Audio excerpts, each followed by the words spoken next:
got quiet. Yeah.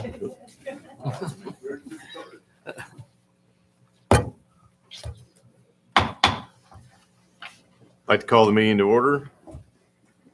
Welcome, everyone. Today is Tuesday, April 2nd, shortly after 9 a.m. Commission Secretary, please call the roll. Chairman Eckert. Here. Commissioner Boatright. Here. Commissioner Smith. Here. Commissioner Erdman. Here. Commissioner Heckman. Here. Commissioner Slade. Here. We have a quorum. We have a quorum.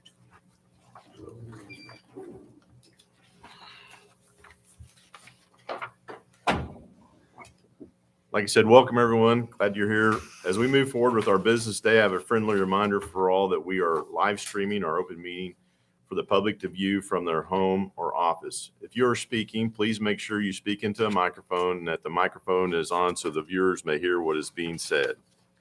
We're going to start our meeting this morning with a brief safety emphasis. Michael White, Assistant Safety and Emergency Management Director, is going to share with us what we need to do in case of emergency day. Good morning, Commissioners. Director McKenna.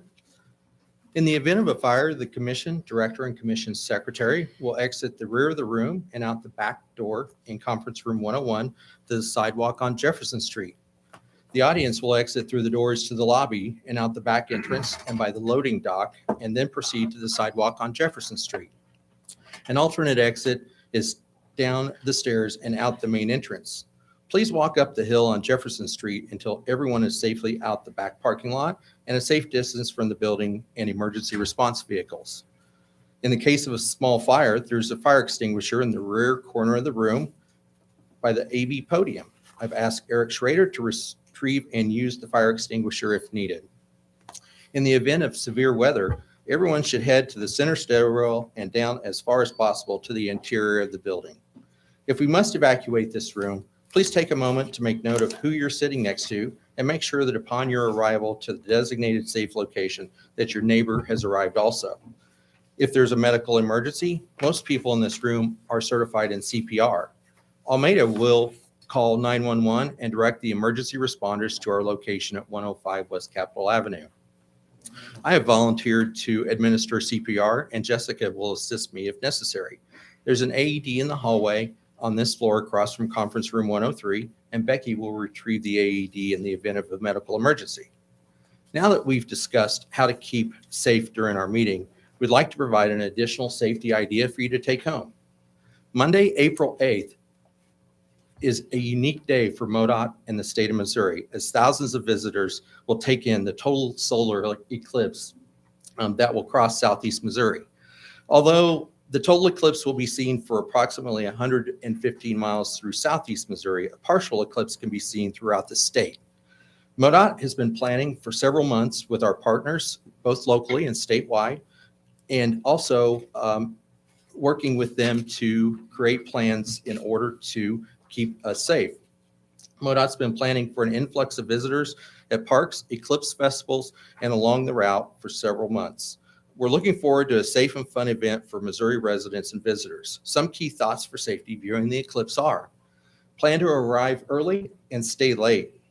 To avoid the heaviest traffic, prepare for extra congestion, especially on interstates and other major highways in the eclipse path before and after the eclipse. Find a public area away from interstates and major roadways to safely view the eclipse. Check roadway conditions on MoDOT's traveler information map as you travel, and find more safe travel tips at the modot.org website /2024 Missouri Solar Eclipse. Thank you. Thank you, Michael. Next, I need to review a few procedural items. Public comment period. I want to remind everyone that we have a public comment period, and we are pleased to offer this to every Missourian that wants to come before the commission to address an issue of concern. If any of you would like to address the commission, please sign up before 9:30 a.m. A reminder that you will have 5 minutes for public comment or 10 minutes per subject. Abstentions. Next, I'll review the abstention process. There are commissioners that, because of land ownership or business interests, or the lawyers may represent clients that may either have some relationship to a matter coming before the commission and may have a potential or actual conflict of interest to be considered or voted upon.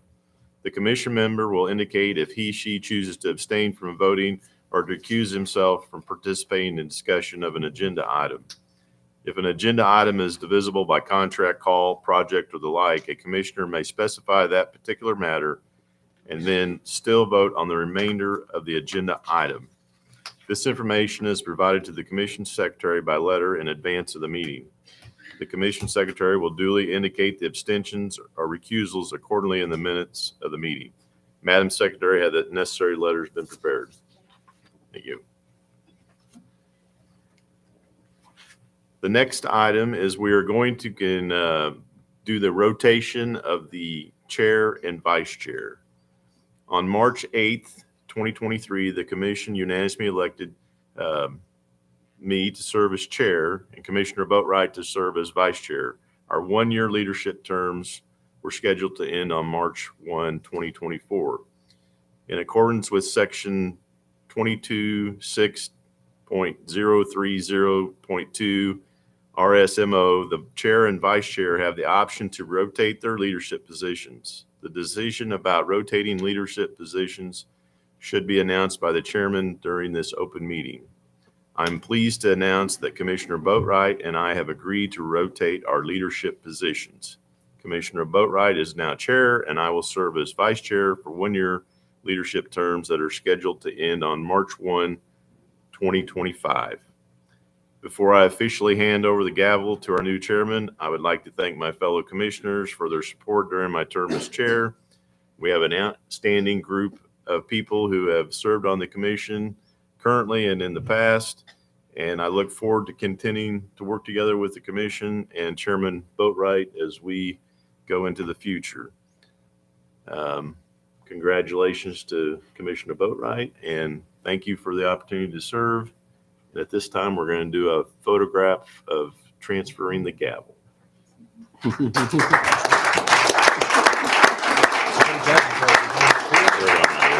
up right here. Stand up.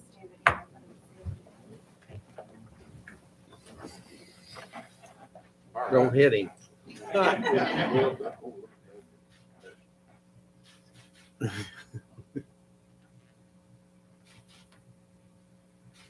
Gentlemen. Awesome. Take it away. All right.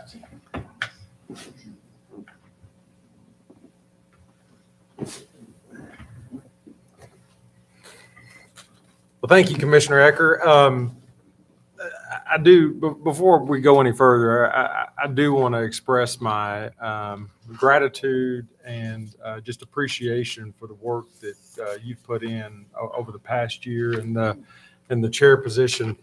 We've had some fairly contentious and complicated issues that have arisen, and your steadfast leadership and calm way of handling things certainly helped us work through those items smoothly. So I appreciate everything that you've done and look forward to serving with you throughout the next year. Thank you, and congratulations on your Thank you. chairmanship. All right.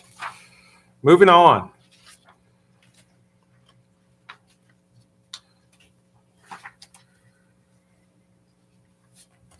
The first item of business on the agenda is the consideration of minutes for the regular meeting on March 6, 2024, and the special meeting on March 5th, 2024. Are there any additions or corrections to the minutes? Do we have a motion and a second for approval? So moved. Second.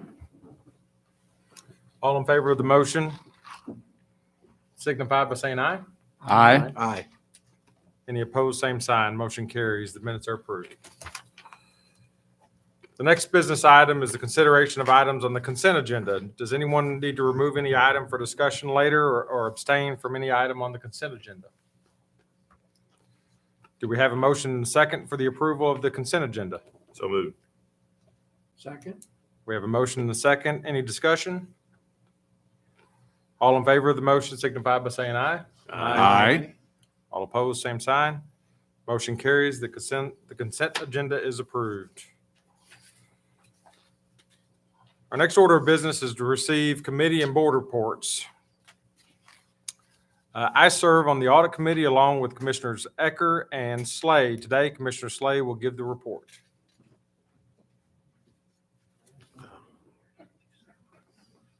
No report this month. Perfect. Consistent with what I was thinking. That's exactly right. The next meeting is scheduled for June 2024 with Audit Committee. Next item, Commissioner Ecker and I serve as co-chairs of the Legislative Committee, and today Commissioner Ecker will give the report. Thank you, Mr. Chairman. As the General Assembly enters its final 7 weeks of the 2024 legislative session, I would like to focus this morning on a couple of positive issues as it relates to the fiscal year 2025 budget. On March 14th, the House Budget Chairman, Cody Smith, revealed his version of next year's budget by introducing a comprehensive $49.9 billion plan. As it relates to transportation, the House proposal includes a substantial $727.5 million allocation designated for groundbreaking efforts to expand Interstate 44. This expansion project aims to widen the interstate to 6 lanes in critical areas like Springfield and Rolla, as well as establishing new interchanges in Joplin at the junction of I-49 and I-44. The House proposed budget also includes an extra $100 million in general revenues to tackle the infrastructure requirements of minor and low-volume roads, addressing a long-standing concern within the state. If successful, the passage of this budget item would mean a substantial investment of state revenues in these roads for the 3rd year in a row.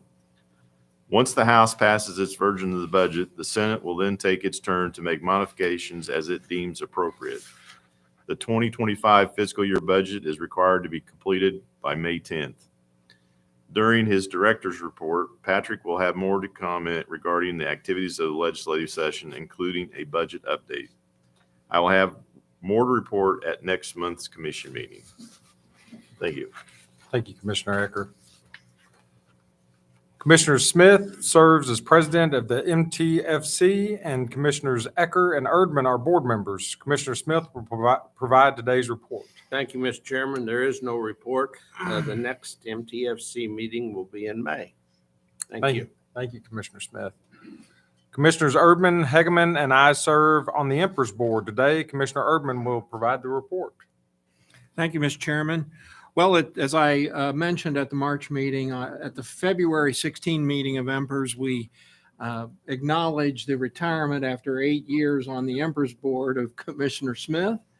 And we're grateful for his service on the Emperors Board. As those of us on the commission know, that can be a demanding assignment. We're very grateful for all the time he has spent serving the retirees of MoDOT and the patrol. Thank you, Commissioner. Beyond that, there is no additional report this month. The next meeting of the Emperor's Board is scheduled for April 19th, and we will look forward to my report then. Thank you. Thank you, Commissioner Erdman. The last report is the Missouri Coalition for Roadway Safety Executive Committee report. Today, I will provide the update on that committee. As of Friday, March 29th, there have been 177 people killed in Missouri traffic crashes in 2024. This is a 9% increase compared to this time last year. One alarming trend is a higher than usual rate of unbelted fatalities. While unbelted occupants have long been overrepresented in traffic fatalities, the issue is even more pronounced so far in 2024, with nearly 3/4 of the vehicle occupants killed not wearing a safety belt. Simply put, the decision to wear a seatbelt is often a matter of life and death.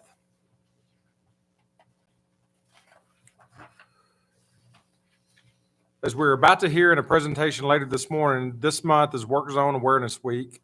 This week is Work Zone Awareness Week, scheduled for April 15th through the 19th.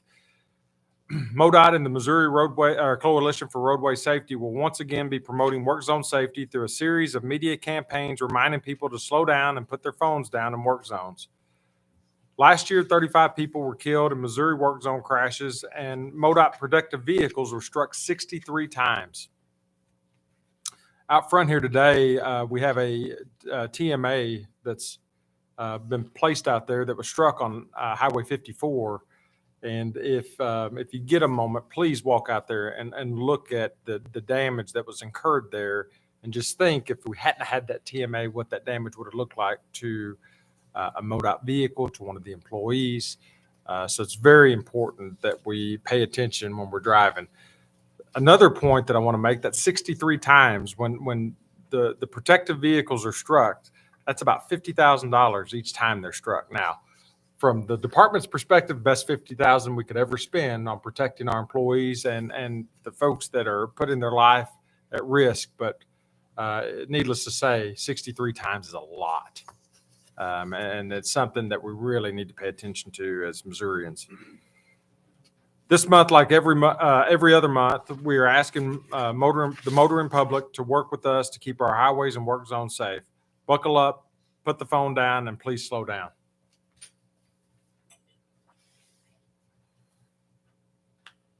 Moving on to the next item. The next item is MoDOT Director's Report. Director? Thank you, Mr. Chairman, members of the commission, everyone that's here today. I just wanted to start with a note of personal thanks for the chairmanship and the service of Commissioner Ecker. It is. The light's on. I'll pull it closer. Doesn't sound like. Well, I'll just speak a little louder.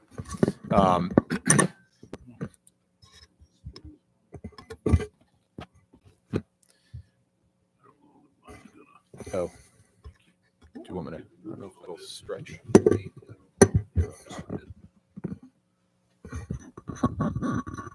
No, it's not long enough. That's all right. All right, I'll partially shout. Okay.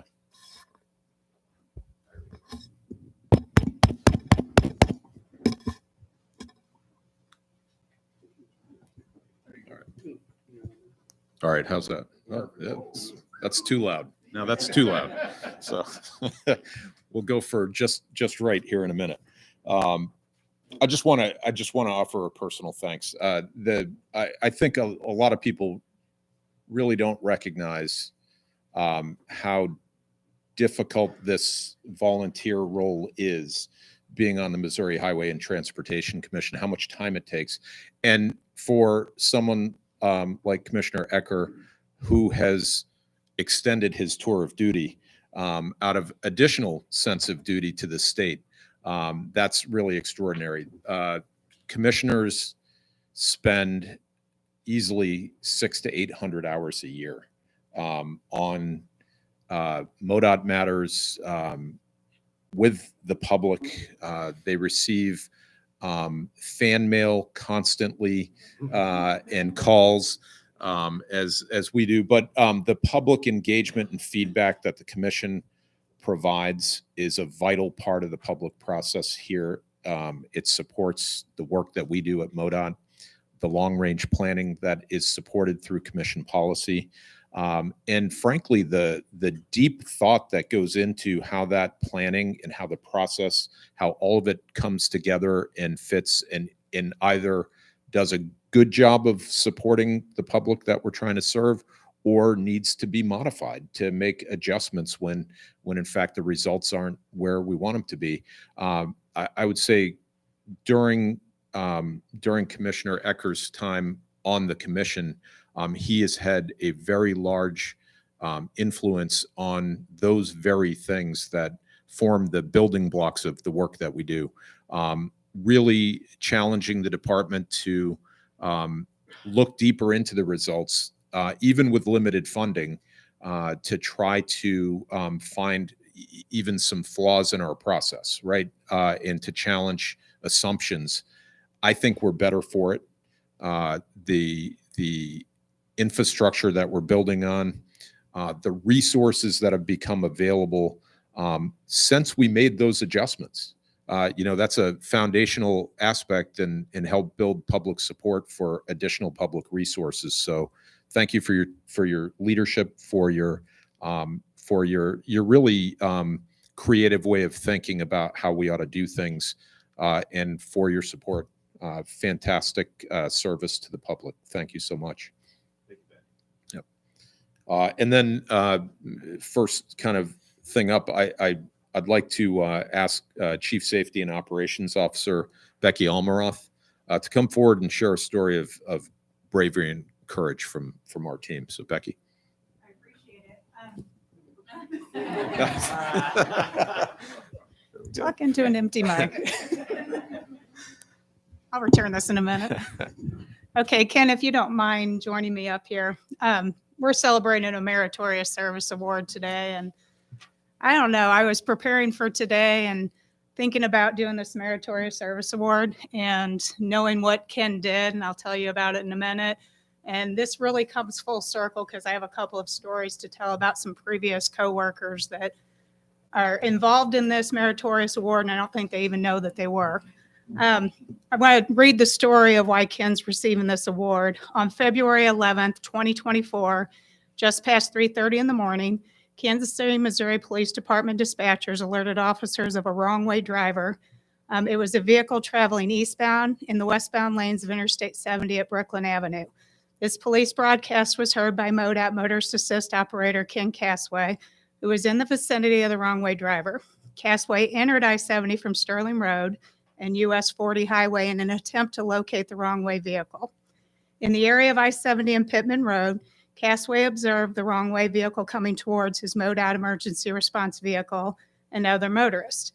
He believed these motorists were in danger.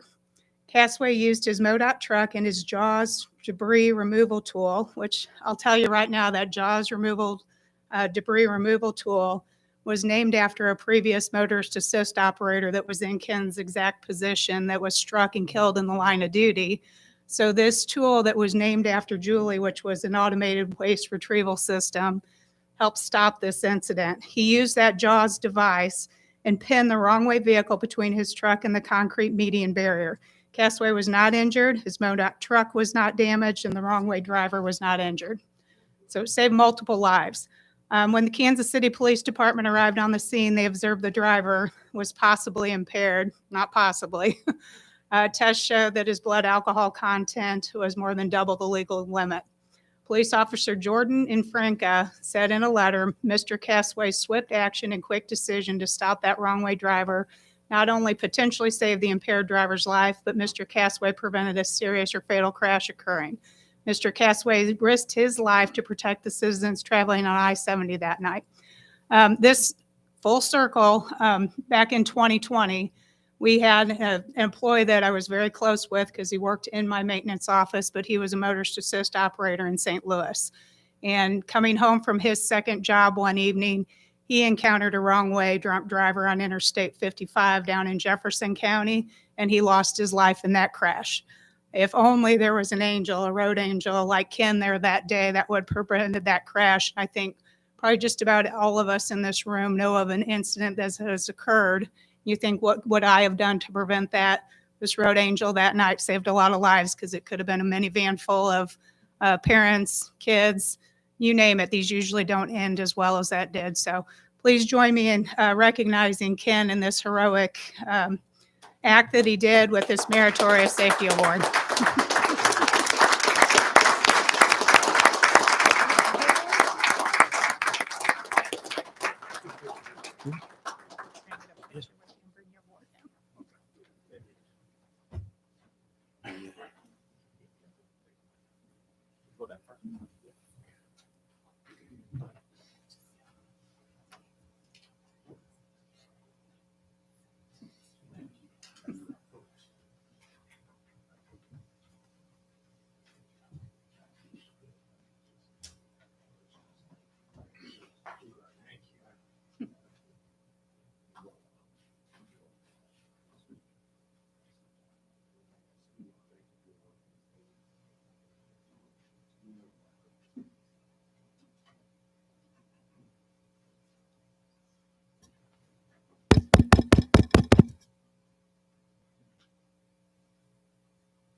can hear in the street, just in the room, there is no working.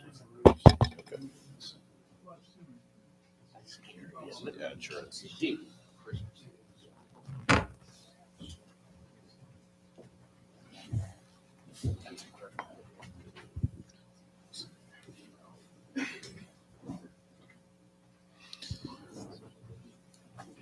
Wow. Unbelievable. Placing yourself in harm's way to protect others.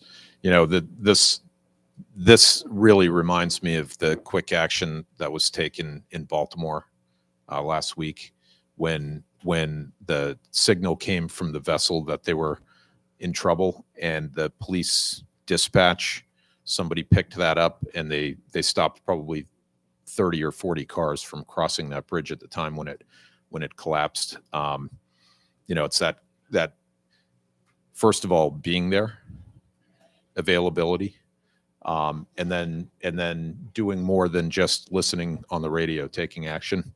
It's just unbelievable. So thank you, Ken. Just outstanding. You know, last month I joined Commissioner Slay at a groundbreaking to celebrate the start of the long-needed Interstate 55 improvement project in Jefferson County. This is a $246 million design-build project, and it'll include adding a lane in each direction of I-55 from Route Z to Route 67, and also improve the interchanges at Route Z, McNutt, and Route 67. This has been a long-needed improvement. And again, you know, talk about as a matter of routine here, this is about the 5th largest project in MoDOT in the last 15 years. And it gets a little overshadowed maybe by the other improvements that we're doing, but it just shows that investments are going on all over the state at a significant level. And this is a really exciting project. There's great support from the community. We really appreciate Commissioner Slay being there. We've got a short clip from the ceremony that we'll play. First, I want to thank the Herculaneum Fire Department for hosting this event and keeping us out of the wet rain today. We really appreciate them hosting us this last minute. So today, as we celebrate the beginning of the construction of this project, we want to acknowledge all of the internal and external partners who have played a key role in this project. We've had people that have been diligently working on this project from, you know, the conceptual start of this project back in the summer of 21, all the way through the planning process to the point where we're doing our design build procurement. And here we are today, breaking ground on this $246 million investment in Jefferson County. This is one of the largest projects, certainly in Jefferson County, but in the entire state. This project is going to improve safety and traffic flow for the 70,000 motorists who use this stretch of interstate. The Missouri Highway and Transportation Commission announced the selection of the corridor improvement team with KCI last summer, and since then, MoDOT and KCI have been working really hard. Our little county just growing so big with the advancement of the highways here, the port that we have that we're working on here. We're working towards some railroad stuff in DeSoto. It's so great to be a part of this. He handed me a big book that was about that thick, and he said, "This is Connect 2045, which is a document that is a transportation plan for the state of Missouri." And down in the profile there, but listed for year 2045 was this project. And he said, we really need to probably push this. So we put together a little bit of a visit over it. It was hosted in Festus at the City Public Works office to kind of talk about this project. And I remember going to that meeting thinking, oh my gosh, this is such a big project. And probably, will it ever happen? So here we are, it is happening. So I see all the media here today, and please, if I can implore one thing, there's going to be a lot of workers out on these highways. So please pay attention, and please share the message and pay attention for safety for the guys working, because we want to make sure that we get this 12 miles of roads completed in 3 years, and it's a safe operations. But for the next 2 or 3 years, I ask you to go home and tell your friends and tell your neighbors and tell everybody you see, slow down in the work zones, not only here, but across the state, anywhere you go. unfortunately, Patrick could give you the stats of the number of work zone injuries that have happened over the past year, or even, already this year. It's easy to get frustrated when you're driving through work zones. We get it. But please slow down and think of the guys that are going to make it all happen. So thank you. Yeah, it was a great event and great message about the work zone safety. President of a great company there that we work with and partner with throughout the state. Their employees are out there. They're at risk when they're out there doing it. So just the pay attention. The vast majority of people do, right? The vast majority of people buckle their safety belts. As our new chairman mentioned, it's unfortunate that we're seeing, the fatalities are going up for that small percentage of people that continue not to wear their safety belts, and they're a big outsized portion of people that lose their lives. But the vast majority, nine out of 10 people are wearing that safety belt, and we want everybody to join that 9 out of 10. That's the team you want to be on.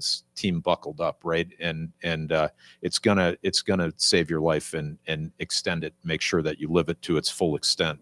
The people from MoDOT, the people from the construction industry are counting on everybody to do those things and to pay attention and to have a little patience, because we're working to improve things, but we're working to improve things that we're still using. So it's almost like building a plane while we're flying it, and that takes a little coordination. One year ago, this commission awarded a unique contract in our Kansas City district to pilot an innovative and dignified approach to engaging unsheltered individuals who live on our state right-of-way. People sheltering on public right-of-way cause great risk to themselves and the infrastructure for various reasons, like combustible materials under bridges and extreme heat or cold. The Downtown Council of Kansas City Community Improvement District won the contract, which covers the downtown loop area and approximately a mile of all state highways leading into downtown. The results have been amazing.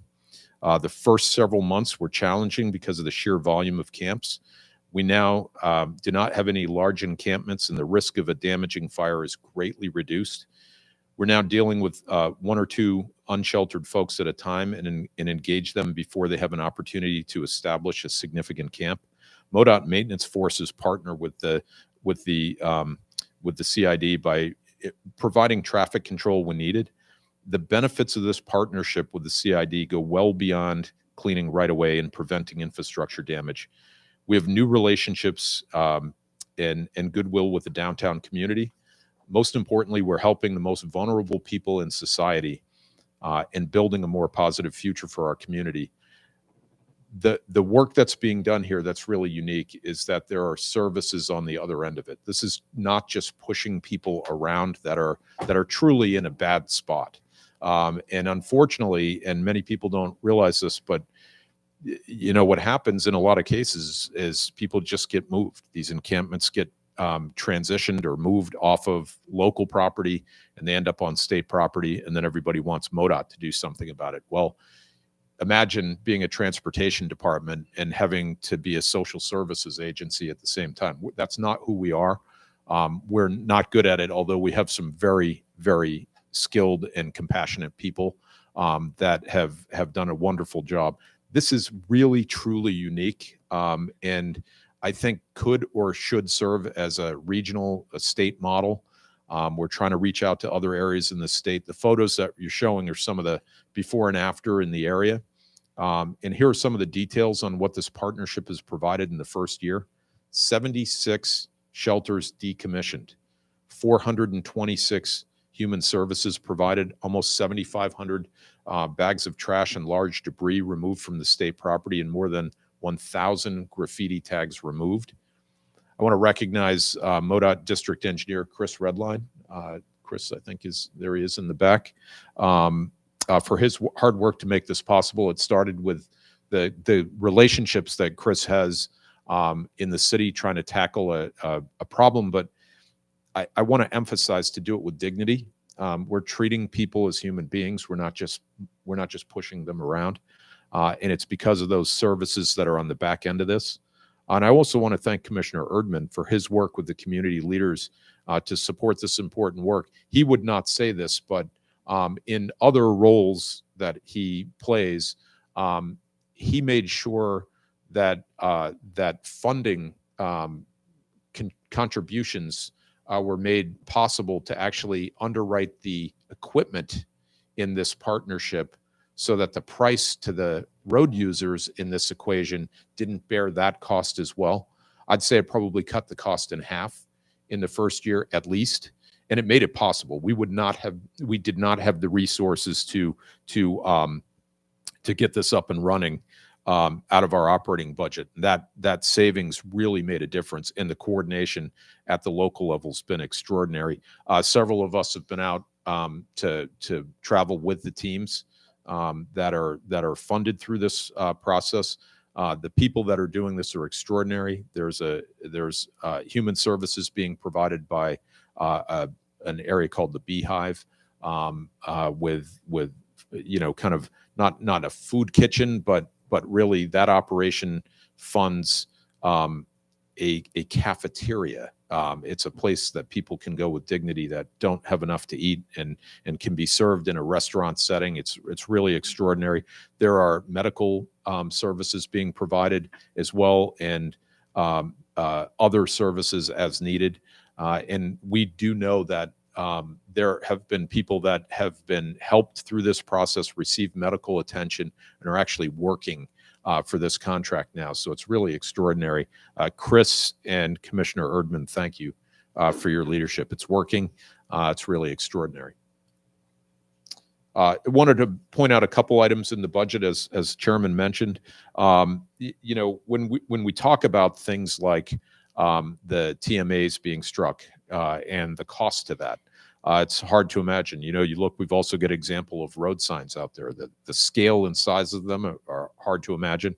You're going to hear about that in a little bit further. But, one of the items in the budget as it stands right now is a reduction in our fleet facilities and information systems request of $24 million. That's exactly where we buy this equipment from.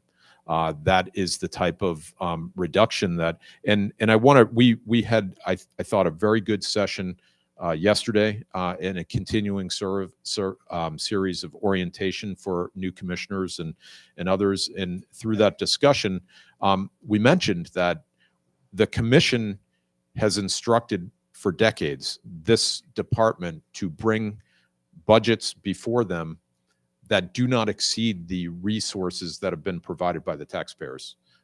So the motor fuel tax, license and registration fees, and others, the combination of what we bring together on a multi-year basis estimates those revenues, estimates not only our operating but our capital budgets, and then lays them out for 6 years for the commission's review. We leave some contingency in the road fund in the event of emergency. And while we wish that emergencies didn't happen, they happen frequently. We just don't know where and when and what the scale is. So in a responsible stewardship of the road fund that is done, that constrains our spending further. But in that process, I think what gets lost when we bring requests through the appropriations process and the budget process in the state is we are generally not calling on an addition of resources. We're presenting what the taxpayers have already paid for and the allocation both to operating and capital in a manner that we believe is responsible, but solves most of the problems within the constrained funding. The operating budget has been the single biggest challenge in that. We requested, a lot of people don't realize, but if we compare to 2006 with the labor hours we paid for in 2006 compared to 2023, we are 5.5 million labor hours below that time.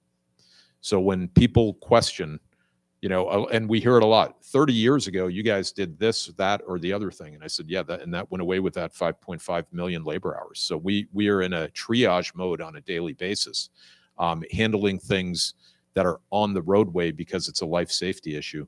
And as much and as important as much we would like to be doing an amazing job on the road side, that is simply the piece that suffers for lack of resources. We have to continue to make that case. We haven't, myself, I have not made that case effectively through the public process. We continue to do so. I really do appreciate the commission's focus on this and their focus to me as an instruction to move that ball. But these are the types of things as we go through the budget process, you know, that's almost $3.5 million worth of destruction of TMAs alone. We have 700,000 road signs. Our operating budget covers the maintenance and repair of thousands of miles of roads that don't go through our capital program in some of the less dense areas of the state. That's what our operating budget covers.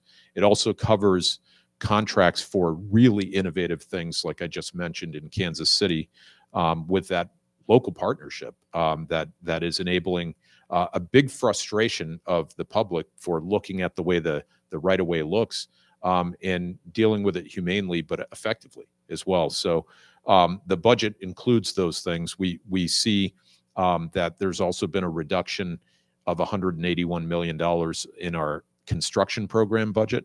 Now, the General Assembly and the governor have done a tremendous job, as is this commission, of laying out money for the capital improvements, and we have a lot of projects funded. Our construction budget is our estimate of existing construction projects and the cash payout to the private sector vendors who are doing the work currently. It's a plain estimate. We don't just say, hey, stick in this amount and grow it by 2% a year or 6% a year. It's a calculation. We do it every year. Our team does a really great job of that, estimating cash flow on hundreds of projects and then putting that out in a budget request 18 months before that need is going to hit. We won't be able to pay our contractors if $181 million is reduced in our construction program budget. So, you know, we're at the beginning of the budget process. And that's a good thing because there's more to come. We have to go through the Senate process and then back to the governor. But those are the types of things we're working on. We're very appreciative, as Commissioner, the chairman mentioned earlier, of the movement toward investment in I-44. I'd point out that you know, this commission instructed us right after the funding availability and the bond funding availability for I-70 last year to take another look to see if we could save money on the financing of I-70. And from what was authorized last year, we've done so. And we've proven it out by borrowing for the first round in November on a 3-year duration instead of 15. All told, the discounted cash flow value of those savings is nearly $1 billion. And so the I-44 plan that was forwarded in the House budget is underneath that, including the addition of the $100 million for low volume roads. So it's a really interesting time. But I want to thank Brenda Morris and the financial services team, our financial advisors, PFM. They turned information around to us on a moment's notice while they were on one of their staff was on vacation and pulled over, got in the passenger seat, let his wife drive as his kids and he were going to vacation, and completed some analysis for us that we needed then.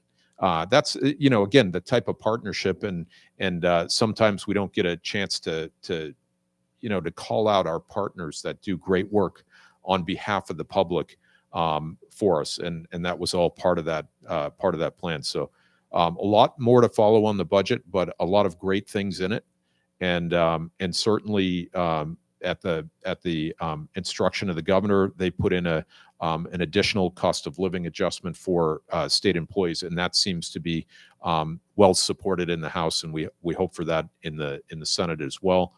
We really do appreciate that. It's helping us along the way. I also want to mention last summer, the governor signed the budget legislation providing a record of $50 million in general revenue to address passive railroad crossings in Missouri. We shared the independent report from consultants providing recommendations on 47 remaining passive crossings along the 3 passenger rail lines in Missouri. And we've been committed to make progress after the June 2022. So coming up on 2 years now of the tragic Amtrak crash in Mendon, Missouri, which took 4 lives and injured more than 100 people.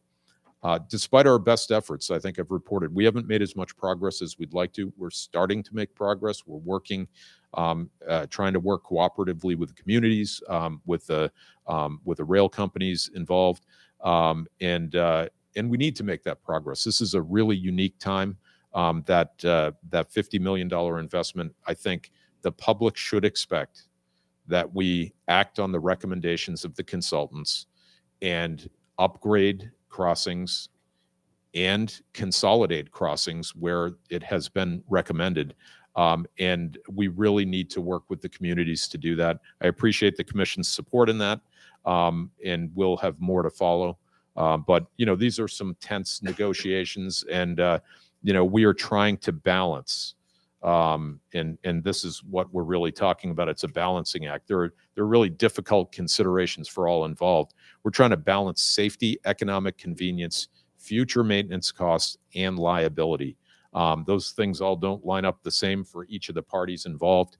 But in order to make progress, we've got to look at all of the available options that we have at our disposal. I'm meeting with some of the local communities now and coming up. Our team is doing a really good job trying to keep the ball rolling, and we'll report more on that as the fiscal year continues. Later in the agenda, you're also going to hear an update from Becky on the analysis of our litter pickup program and our plan to transition to a new cooperative community-based pickup program. We learn from each other in this industry. This is modeled after our friends in the Utah Department of Transportation. They recently transitioned also to a very similar program. As we hear the report, it's important to recognize and acknowledge the efforts of thousands of Missourians who have helped pick up litter on Missouri's highways for the past 37 years of our existing litter pickup program. Can't really thoroughly express our gratitude for that support. And we hope the new program will provide continued opportunities for that volunteer work. So, Mr. Chairman, with that, that concludes my report. Thank you, Director. Any discussion? No, just not one to echo what Director McKenna said to Chris Redwine and to Commissioner Erdman for his drive to, when he come on the commission, he was very compassionate, and he stayed on that, and I do appreciate it. It looks a lot better, but your job's not quite done. Mr. Chairman, I just wanted to say once again to Kenneth, what an incredible act of bravery. Thank you. You definitely saved lives. And, it doesn't seem like a month doesn't go by that we're not honoring one of our employees of doing something above and beyond. And it's just amazing. And it's just encouraging to know the type of employees that we have working for us, that they go above and beyond what the actual job title is. It's just fantastic. So thank you. Commissioner Erdman? Yeah, my colleagues know I'm recused on talking about the railroad grade crossing program. So what you heard today is the first time I've heard it as well.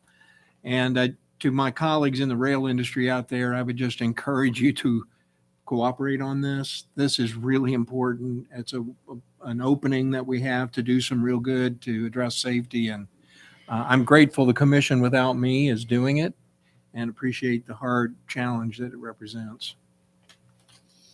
Thank you, Commissioner. Okay, moving on to the next item, which is a non-action item. Missouri Work Zone Safety Center of Excellence.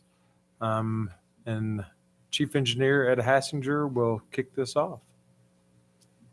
Mr. Chairman, I have to look this way now. Mr. Chairman, Commissioners, Director. It is my distinct pleasure to introduce to you Dr. Praveen Adara.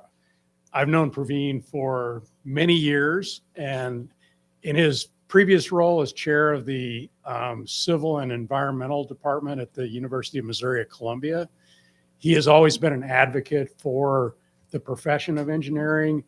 He is an advocate for students. He's trained maybe a lot of our engineers in his areas of expertise.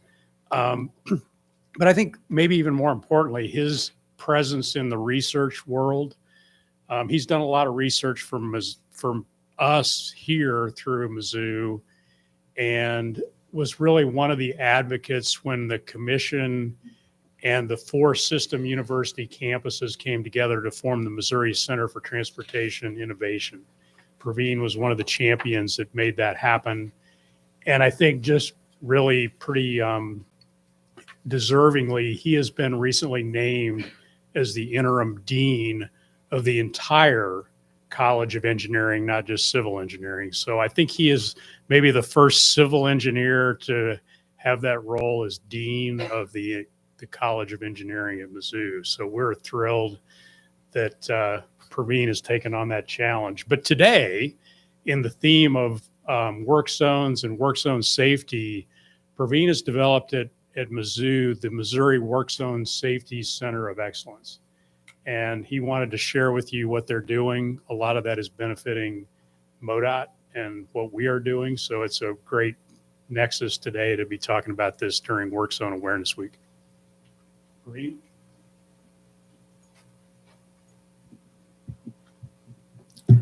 3,300 crashes, 63 protective vehicle crashes, 33 fatalities. These are the work zone safety statistics in our state in 2023. Increase in speeding, distracted driving, impaired driving continue to be the leading contributors to these crashes. This is unacceptable. University of Missouri and MoDOT are partnering to address this increasing safety concern in our state. Together, we launched the Missouri Work Zone Safety Center of Excellence, pronounced MOSES, to eliminate work zone crashes. In the spirit of Show Me State, we are the first research center in the country, research and workforce development center in the country, focused exclusively on work zone safety. So the need for the center is in combination with the increased work zone crashes, not just in our state, across the nation. So the chart on the screen shows the national trends since 2012. You can see how the black line at the top has been steadily increasing. The data we have, at least through federal highways, is until 2021, where we, as a nation, we recorded 956 fatalities. And then the dotted red line at the bottom shows the crashes that have happened during that period, around 42,000 crashes. And the ones in the parentheses show Missouri data, which we're all familiar with, especially in 2023, we had one of our record numbers in 33 fatalities. Now, combine that with what we are looking at in terms of increased infrastructure spending in our state, with a lot of exciting projects on I-70, Forward 44, on I-44, there will be more work zones in the next few years. So the timing is perfect to launch this work zone safety and education center for improving work zone safety in our state. Now, we're also going to look at this from multiple angles, which I'll share in a minute. So we launched the center last fall. The vision is to eliminate work zone crashes and fatalities that happen in the work zones.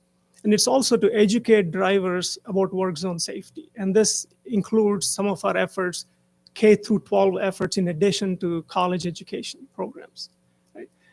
This is aligned with both what MoDOT's Show Me Zero initiative does for the state, and also USDOT's Promoting Safety Strategic Objective. The research that we'll be embarking on, which we have already been doing, they range from exploratory, which is looking at brand new technologies that have promise to improve work zone safety, worker safety, to implementation ready solutions where we give the guidelines to the state and they can go ahead and implement those practices right away. Specifically in terms of what USDOT strategic objectives the center will address, It touches everything that's involving work zones: safe public, safe workers, safe design of work zones, safe systems inside the crash attenuation systems, for example, and the emerging area of cybersecurity. We have so much technology in work zones these days, equipment, a lot of trucks use technology. Protecting the software inside from hackers is becoming an increasingly challenging concern. So that's also part of the center's research portfolio. So we broke down the research into four primary themes. So we'll have a team working on emerging technologies. This ranges from smart work zone technologies, such as queue warning systems as you approach a congested work zone, alert systems to let workers know if there is an intruding vehicle and the driver know if they're encroaching inside a work zone, to all the way to new emerging connected in autonomous vehicle applications for work zones. The second theme is more on collecting and sharing as accurate work zone data as possible with our stakeholders. These include motorists, but also third-party vendors like Waze and other systems, Google Maps, that provide that data to the users. So collecting crash data, work zone location data, specifically where the work activity is happening, being aligned with what the US DOT is coming up with in terms of data standards for work zone data. So Missouri has already been pushing that data feed for third-party users. We've been helping both MoDOT and St. Charles County with some of those efforts in preparing that data so it's in the right format so that all these apps can readily digest those. Building software tools that MoDOT, for example, can use to schedule work zones in the best possible manner so the queues are minimal and the delays are also minimized. The third theme is something very near and dear to my heart, is worker safety.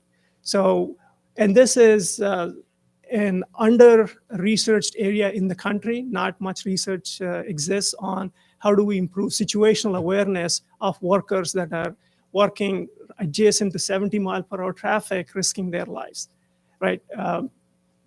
So warning systems, safer safety vests that are more advanced in recognizing hazards and also alerting them of impending hazards, and then countermeasures. The last theme is on vulnerable road users, and in this case, it includes the pedestrian bike accommodations, but also workers on foot. So there is some overlap across themes 3 and 4 as well. Some of the projects that we have ongoing and we recently completed, just to give you some examples. I appreciate the commissioners trying the virtual reality headset outside. And that's, again, I give credit to MoDOT. We pitched the idea to MoDOT in 2017, right? Virtual reality was very early stages back then. There were no takers at DOTs to use VR for training. We were the first state. I'm still happy to report we are the only state that's leading the country in using virtual reality to train work zone staff how to go out and put the work zones down, flag them, and inspect them.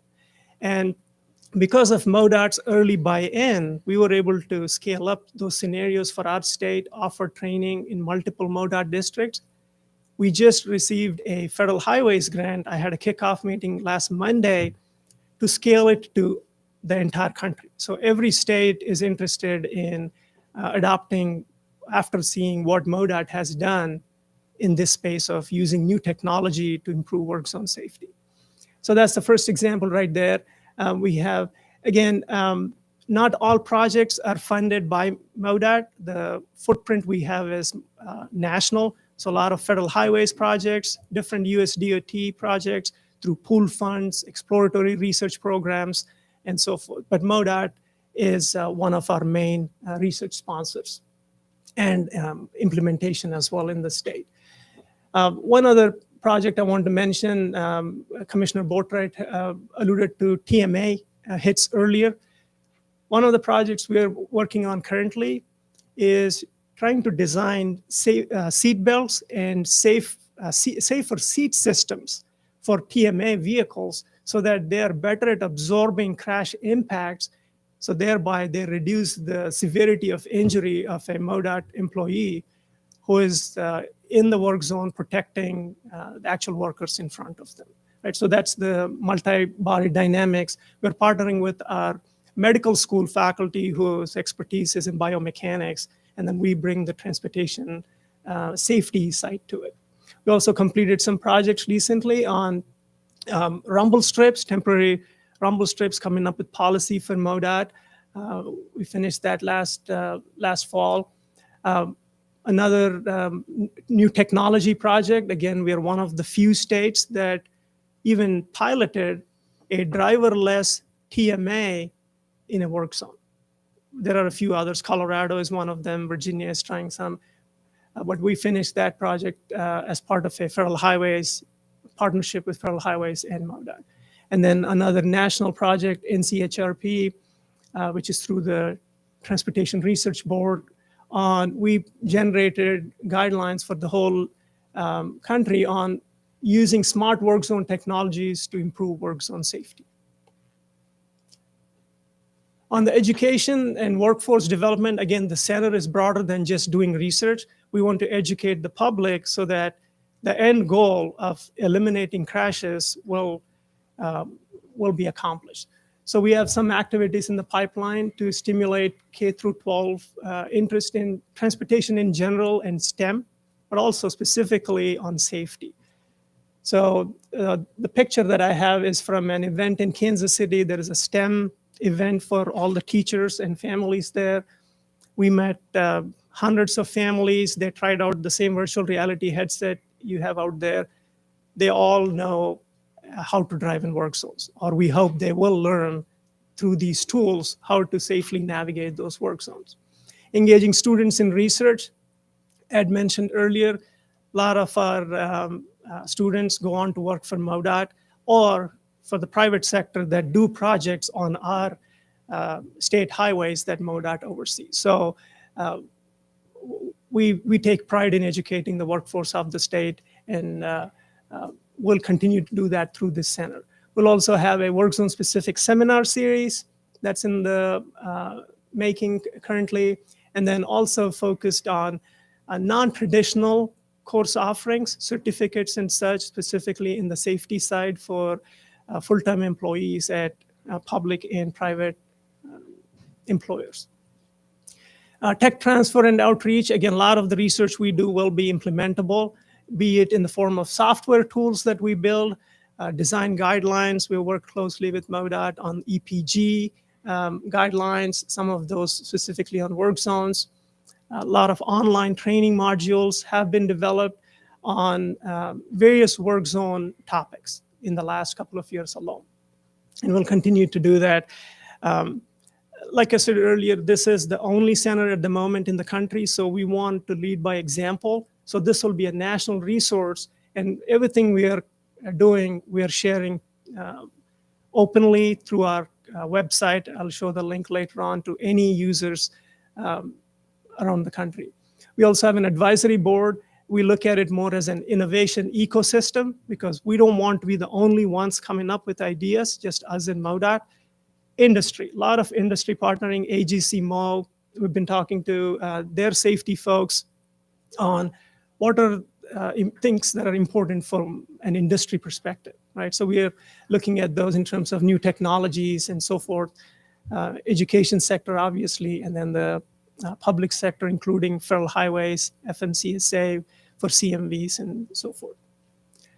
That's our website, and we've been traveling around the country, sharing what the good things that are coming out of the center.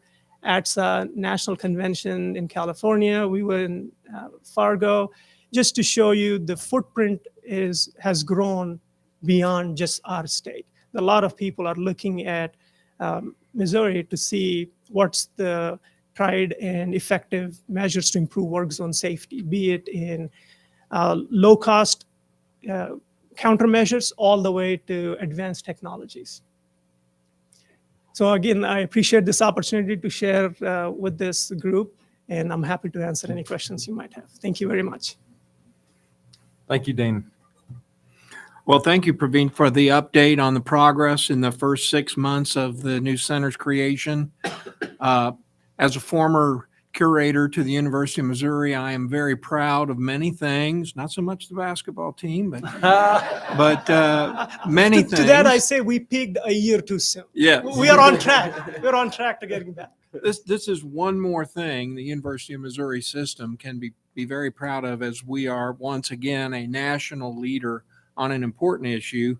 Work zone safety, of course, is the center of everything this commission and the department do. To have the center at the University of Missouri just up the road in Columbia is tremendously beneficial to us, and it will be to other departments as we learn how to make work zone safety even more safe than it already is. So I guess on behalf of the commission, I want to thank and congratulate you on the work you're doing. And I know our employees are grateful, and we hope that you discover new ways to make that work even more safe in the future. Thank you, Commissioner.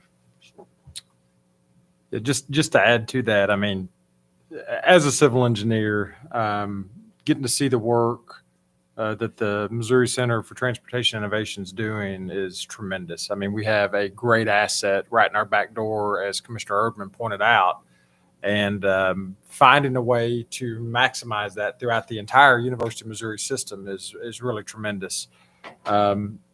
Congratulations on your new role as dean, and really appreciate the work that you're doing on this topic. It's cutting edge and the type of work that we need to really get better as a state. So thank you. Thank you, Commissioner.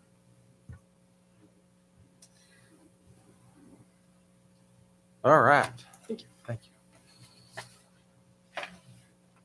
So our next item is a non-action item. We're moving on to MoDOT presentations.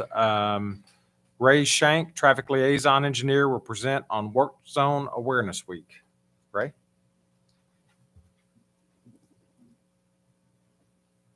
Thank you, Chairman, Commissioners, Director McKenna. Thank you for the opportunity today to come here to speak to you about Work Zone Awareness Week, particularly some of the challenges that we're faced with, and then some of the strategies that we're implementing in order to try to promote the safety of our own workers as well as the traveling public.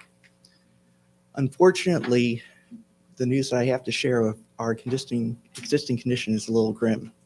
Over the last 5 years, between 2019 and 2023, there have been 5,020 people that have been injured in work zone crashes.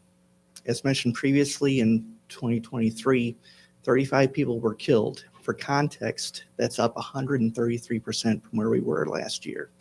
And in the previous presentation, it's the highest number of people killed over the last 5 years in any 1 year. In 2023, there were 136 people that were seriously injured. That's up 43%. And also mentioned previously, our truck-mounted attenuators or protective vehicles were struck 63 times. That's up 75%.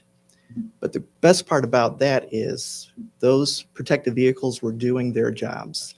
And we had 0 MoDOT worker fatalities within a work zone last year. So let's dig a little bit deeper into those particular work zone crashes. According to the crash reports filled out by the Missouri State Highway Patrol, these were the top 5 contributing factors in 2023. But this could have been 2022, 2021, 2020. These are the same top 5 reoccurring contributing factors consistent in our work zones. That includes improper lane changes or lane usage, following too close, distracted or inattentive driving, failure to yield, and too fast for conditions. Now, 3 of these are tied with aggressive driving. Aggressive driving represents, or it's involved with 49% of our work zone crashes. Additionally, distracted driving is also a challenge, which contributed to 588 work zone crashes last year, and 45% of vehicle occupants were not wearing their seatbelt and resulted in a fatality. Definitely a missed opportunity and justification why we keep promoting buckle up, phone down messaging. We're not trending in the right direction based on those numbers. But it's a challenge that we're willing to meet. And at MoDOT, we have a safety response team that's geared specific towards looking at how do we improve work zone safety for our staff. This past year, they did a total revamp and review of our typical applications, often referred to as TAs. These are what is used by our staff to determine what's the appropriate traffic control needed depending on the context of your location, where you're working, and the type of work taking place. And they really streamline this in a way to make sure those that are looking at the information are able to understand it and implement it effectively. Further, we've been stressing the importance of using a protective vehicle when you're out there working on the roadways. Having that as a barrier between the traveling vehicles on the roadways and our workers is essential in promoting our safety. And mentioned previously, we've been working with the Missouri Work Zone Safety Center of Excellence on a virtual reality work zone training. This has just been piloted a few times already, but it's a great success so far that we've seen. A lot of positive feedback from those that have been involved with the training. This gives some a more immersive experience for our staff to get a sense of where the cones or channelizers should be placed, advanced warnings, where's our truck mounted attenuator supposed to be placed. Much more engagement by our staff in those trainings as well. Looking for more development on that. So that's with regards to our work zone setup, but how do we increase driver awareness for these work zones? There is a national work zone data exchange where we're pushing where all of our planned work zones are planned and located to take place. But beyond that, on over 500 of our MoDOT vehicles, whenever you turn on your lights, there's a notification that gets pushed to apps such as Waze that can give real-time information of when and where we are actively working in those lanes. Definitely being able to get it as real-time is something that's essential for having folks know that they can take action, be aware of where we are. But let's say folks don't necessarily have that app up. How do we grab their attention? Well, we have the opportunity to implement some smart work zone strategies, such as a queue warning system on some of our larger projects. This system implements a series of detectors and changeable message boards that can sense via those detectors when traffic starts to slow down or is stopped, and automatically change those changeable message boards that are in advance of those detectors to try to grab the oncoming driver's attention, alert them to that slowed traffic, and hopefully prevent that rear end type crash that could result from that.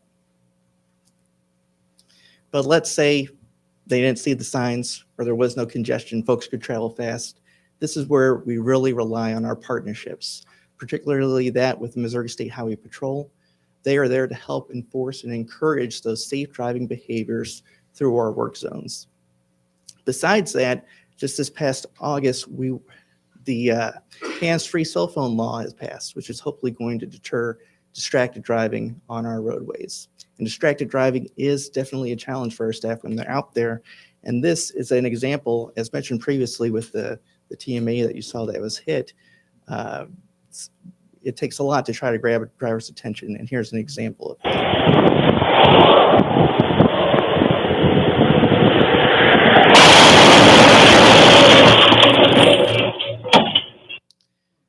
You saw that driver just coming straight up on our vehicle, kind of hitting straight into it without any sort of deviation in their speed or direction. This particular incident, I believe, occurred on US 50 and involved a father and two children, as well as our MoDOT worker within the vehicle. And thankfully, this truck-mounted attenuator did its job. It absorbed the energy in that crash and everybody survived. But how can we further promote the safety of our MoDOT workers?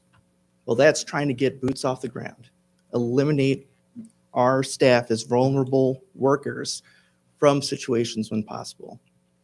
So we've implemented devices such as the automated flagger, which removes that MoDOT worker with the stop slow panel and uses that device instead.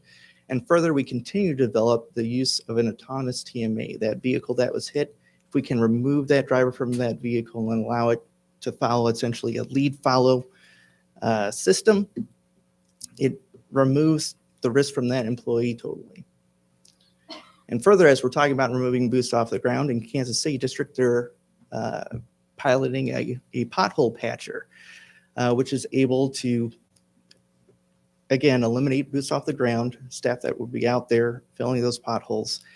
And so you get that safety benefit, but they've also found that they've been more efficient at treating these potholes and are able to get more sites addressed compared to what a typical man crew would be. Definitely kind of a win-win from a safety and efficiency perspective. But that brings us back to Work Zone Awareness Week, which is coming up this April 15th through the 19th. On the right-hand side of the screen, you'll see what the National Work Zone Safety Week messaging is. Work zones are temporary. Actions behind the wheel can last forever. And you'll notice that in that image, they're holding a cell phone, distracted driving, trying to be the focus. And that's what our communications division is also trying to leverage in our Work With Us messaging in this PSA, which I would like to share for you now.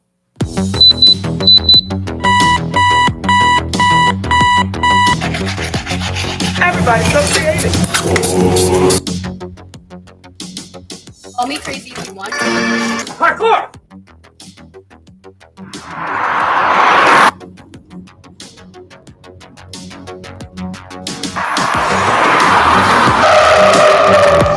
Distracted driving can change lives. Buckle up, phone down, so we all go home safe.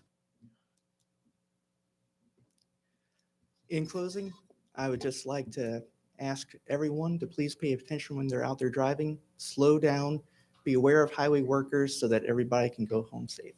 Thank you. Thank you, Ray. Are there any comments, discussions? I'd just like to thank you for, and the entire MoDOT team for all you do for safety, not only to protect the safety of the men and women who work at MoDOT and out on the roads, but for other drivers on the roads as well. I have to tell you, since I've been on the board, I've been very encouraged by the tremendous amount of focus on safety. This isn't just about infrastructure and getting people from one place to the other, but you all are about making sure people get there as safe as possible, and not only for the men and women that work at MoDOT, but for the traveling public as well. It is mind-blowing to see some of the videos that you see here. Not surprised by it, but it really does hit home in a lot of ways. I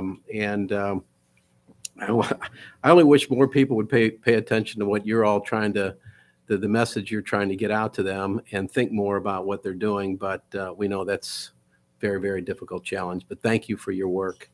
And certainly thank you to all the men and women of MoDOT that are, doing all they can to help make our roads better and safer. And at the same time, they're putting up with very, very with individuals who don't have they're not thinking, and they're not really thinking about other people when they're doing things. So thank you for your work. Thank you. Commissioner Erdman? Yeah, I don't know about everybody else in the room, but my heart stopped when I saw that video. Oh my. I'm wondering, I've got two kids, and both of them are young drivers, and I'm wondering if that video or clips like it are available. I would show it to them just as a reminder. And I wonder to what degree you can work with high schools where you have young, soon-to-be drivers. When I was that age, they showed us a safety belt scare you to death kind of video, and I've worn my seatbelt ever since I saw that video and in my high school. And I'm just wondering, are those video clips available for parents like me on the web? And two, what could be done to push that out to high schools where distracted driving is an all too common occurrence? So I believe our communications division has taken some clips from those TMA crashes And they are available on YouTube, searching on MoDOT. I think there might be 3 or 4 of them that are out there, really short clips that show that particular impact. With regards to reaching out, I know that on our highway safety side of our division and our regional coalitions, there's engagement that they try to stress with their high school students in their outreach efforts and try to encourage safe driving. Time well spent. Thank you. Yeah, no doubt. Commissioner Hageman? Thank you, Mr. Chairman. Just got a quick question. It sounds like you work well with the Highway Patrol on trying to enforce and slow people down around work zones. I mean, do you have a more general engagement with the Highway Patrol just to try to slow people down in general? Because I'll be honest with you, when I drive down the road anymore, I'm going 70, and people are just passing me up right and left. Now, I am an old codger, and and there's reasons why I never had, legislative plates on my car, because I don't appreciate those people that drive aggressively on the road. It seems like part of the problem is that we just don't have the enforcement on speeding like we did at one time. And these people, I'm not just talking 5 miles an hour. These people are just going crazy. And I don't know if it's you that would engage with the Highway Patrol on that. Maybe it's a director question. Yeah. So there are, I guess, challenges with all situations. But, Sure. And so we still try to promote our safety messaging when we can. Yeah. But we do have some areas that we can, on the engineering side, try to promote slower speeds. We have several different traffic calming measures that we have. Wonderful. And certain types of strategies, such as roundabouts, which are a great way to try to slow folks down and promote safety. And I'm sure that we do work with the Highway Patrol well. My perception is that we do have a great relationship with the Highway Patrol, but maybe this is a question for, Sure. the colonel. Director? Yeah. Well, look, I would reiterate, we have a fantastic working relationship. We're out in the field with the Highway Patrol every day. They participate very frequently in our requests. What we do is we look at the data on work zones and we look at areas where we're having particular trouble. And those become emphasis areas that we work with the patrol to do. I would say that the reason you're seeing less enforcement is the very same reason you see less MoDOT workers out there, is the resource availability, the compensation level, all of those things. They've had several years running where they're drawing less than 20% of the cadets into their enterprise. So they struggle with resources, but the men and women that we work with are our Highway Patrol are some of the finest in the business. And they take it very seriously, and particularly in emergency events and in work zones, they help where they can. It is, there are 60 billion miles traveled on our network each year, 60 billion. Yeah. And we're never going to have a full set of resources to capture all of it. But as we look at technologies that can help, frankly, the one thing that really moderates behavior is the pocketbook. Yeah. And there are mechanisms that are being studied throughout the country that can automate that retrieval from the pocketbook for those that are not following the laws on the road. Those are things that are controversial. That's going to take a long time, I think, to bring into fruition, mostly on a piloted basis without penalty to start, just so that we can gather information. But I also wanted to reiterate, and I want to thank Ray for a really good presentation and for the work that he does. He's a terrific professional and really cares about this and helps us tremendously.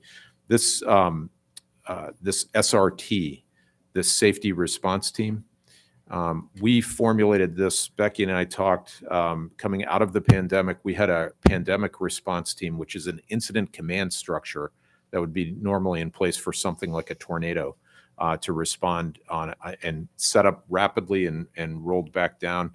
It enables us to track all the expenditures, the resources, have a management structure in place, and it is part of continuing operations planning, and it's part of incident and command and control structure. And we had that operating the pandemic response team for over 2 years running. Those are typically operating for 24, 36, 72 hours. It was an extraordinary amount of work for the team. But when we set that aside coming out of the pandemic, we just thought, wow, we have got the structure in place and the muscle memory of an incident command team, and we redirected the effort. So we set that aside and gave everybody a month off from other duties as assigned with the pandemic response team, and just took the P off and put S on, safety. And that's been an operation every day since then. We meet regularly. We've got an extraordinary team.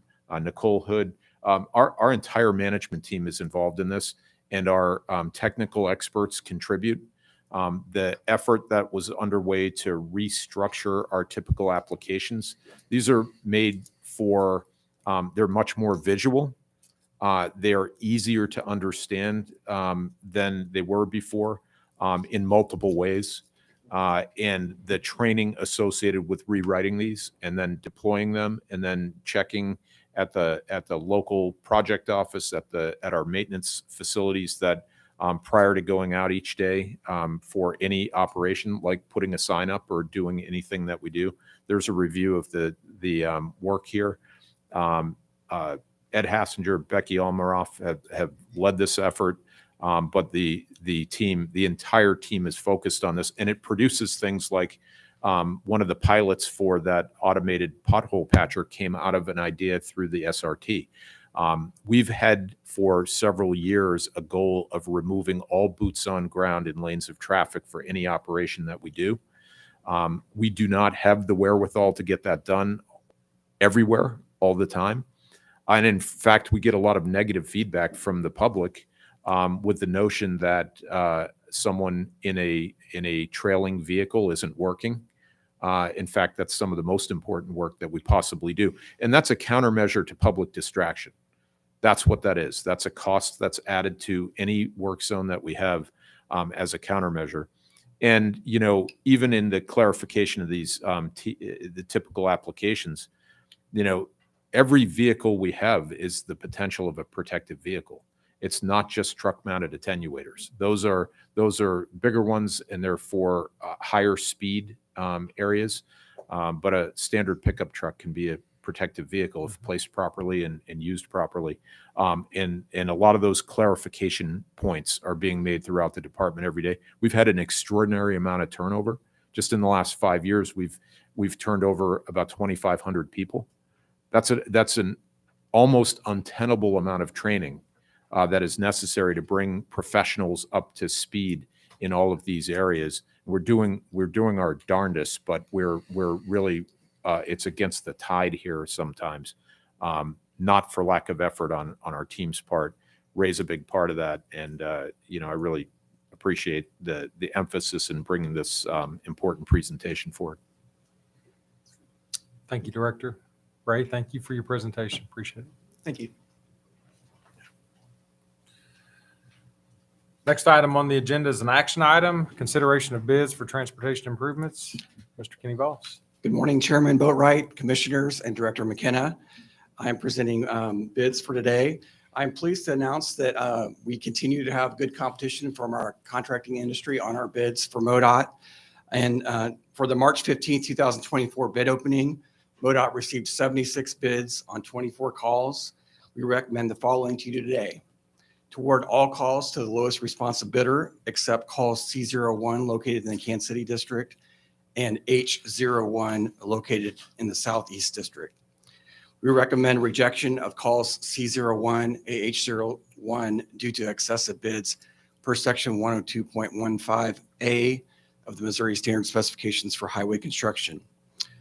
Also, St. Charles County received 5 bids on September 8, 2023 for construction of Interstate Drive, which is an I-64 outer road. We recommend the commission ratify the award of this project to the lowest responsive bidder. These are our recommendations for you today. Any questions or comments for Kenny?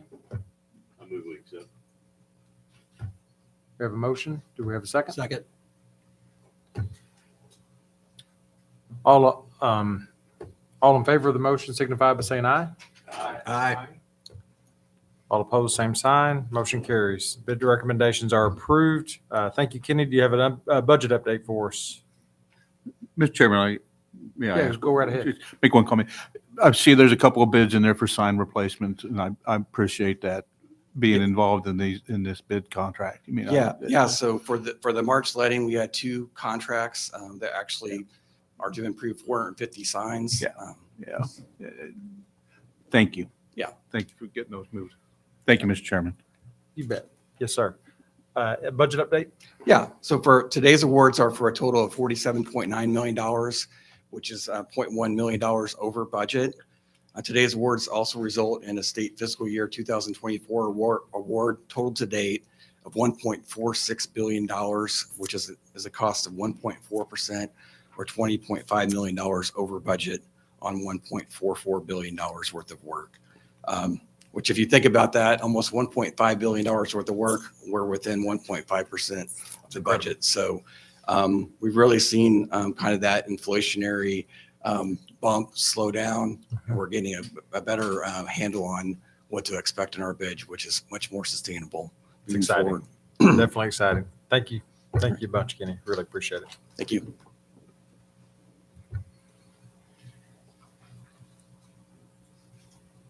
Next item on the agenda is an action item, request for approval of location and/or design of highways. Christy Bachman.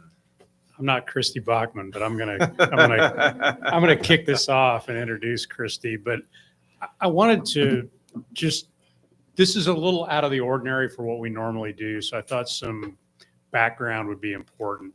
So if you remember from your orientation a month ago, we showed you this chart that shows the process of project delivery from the beginning to completion. And the red places with arrows that are red are the places that we come and ask for commission approval to move to the next step. So on the top line, that red arrow, you can't really see what it says, but that's when we put this project on the STIP and the commission approved the STIP. That was back in 2022. We go through and we do some more engineering. We get through the program, figure out what we're going to do the public involvement that's necessary. And then normally we come to you with approval for location and or design. Now, normally that is done as a consent item. So you approve that as a part of the consent agenda. Mostly because our project teams around the state do such a great job of developing the project, getting the public input, and really there's never really much controversy about what we're doing. They are 99% of the time our teams just knock it out of the park, right? But if you see the red arrow there on the second line, that is your approval of the location and design, which allows us to move forward from that phase to doing final design, getting all the T's crossed, I's dotted, and project put out for bid like Kenny just put in front of you today. It was really hard for us to say that this project had no controversy, and we don't do anything that on the consent agenda that does have that. So I'm going to introduce to you Christy Bachman. She's our project manager in the Southwest District, has a lot of experience.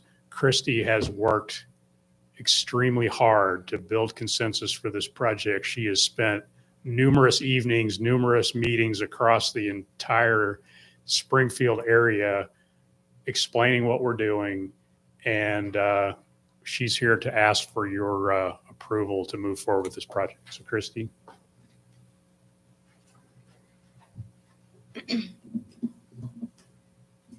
Chairman Boatwright, Commissioners, Director McKenna, thank you for this opportunity to talk to you about Sunshine Street in Springfield today.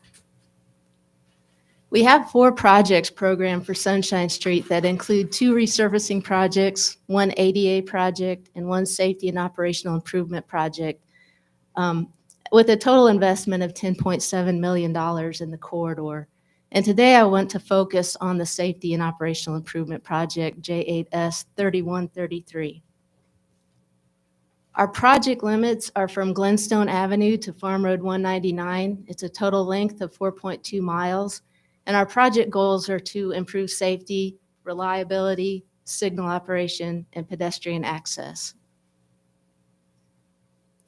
We completed a traffic study in 2022 that identified Sunshine Street as a heavily developed corridor with a lot of access points and limited pedestrian facilities. It also has a lot of congestion. A 5-lane highway can safely accommodate up to 28,000 vehicles per day. We're currently seeing up to 32,000 on Sunshine Street, and it's a good candidate for development, especially on the east end.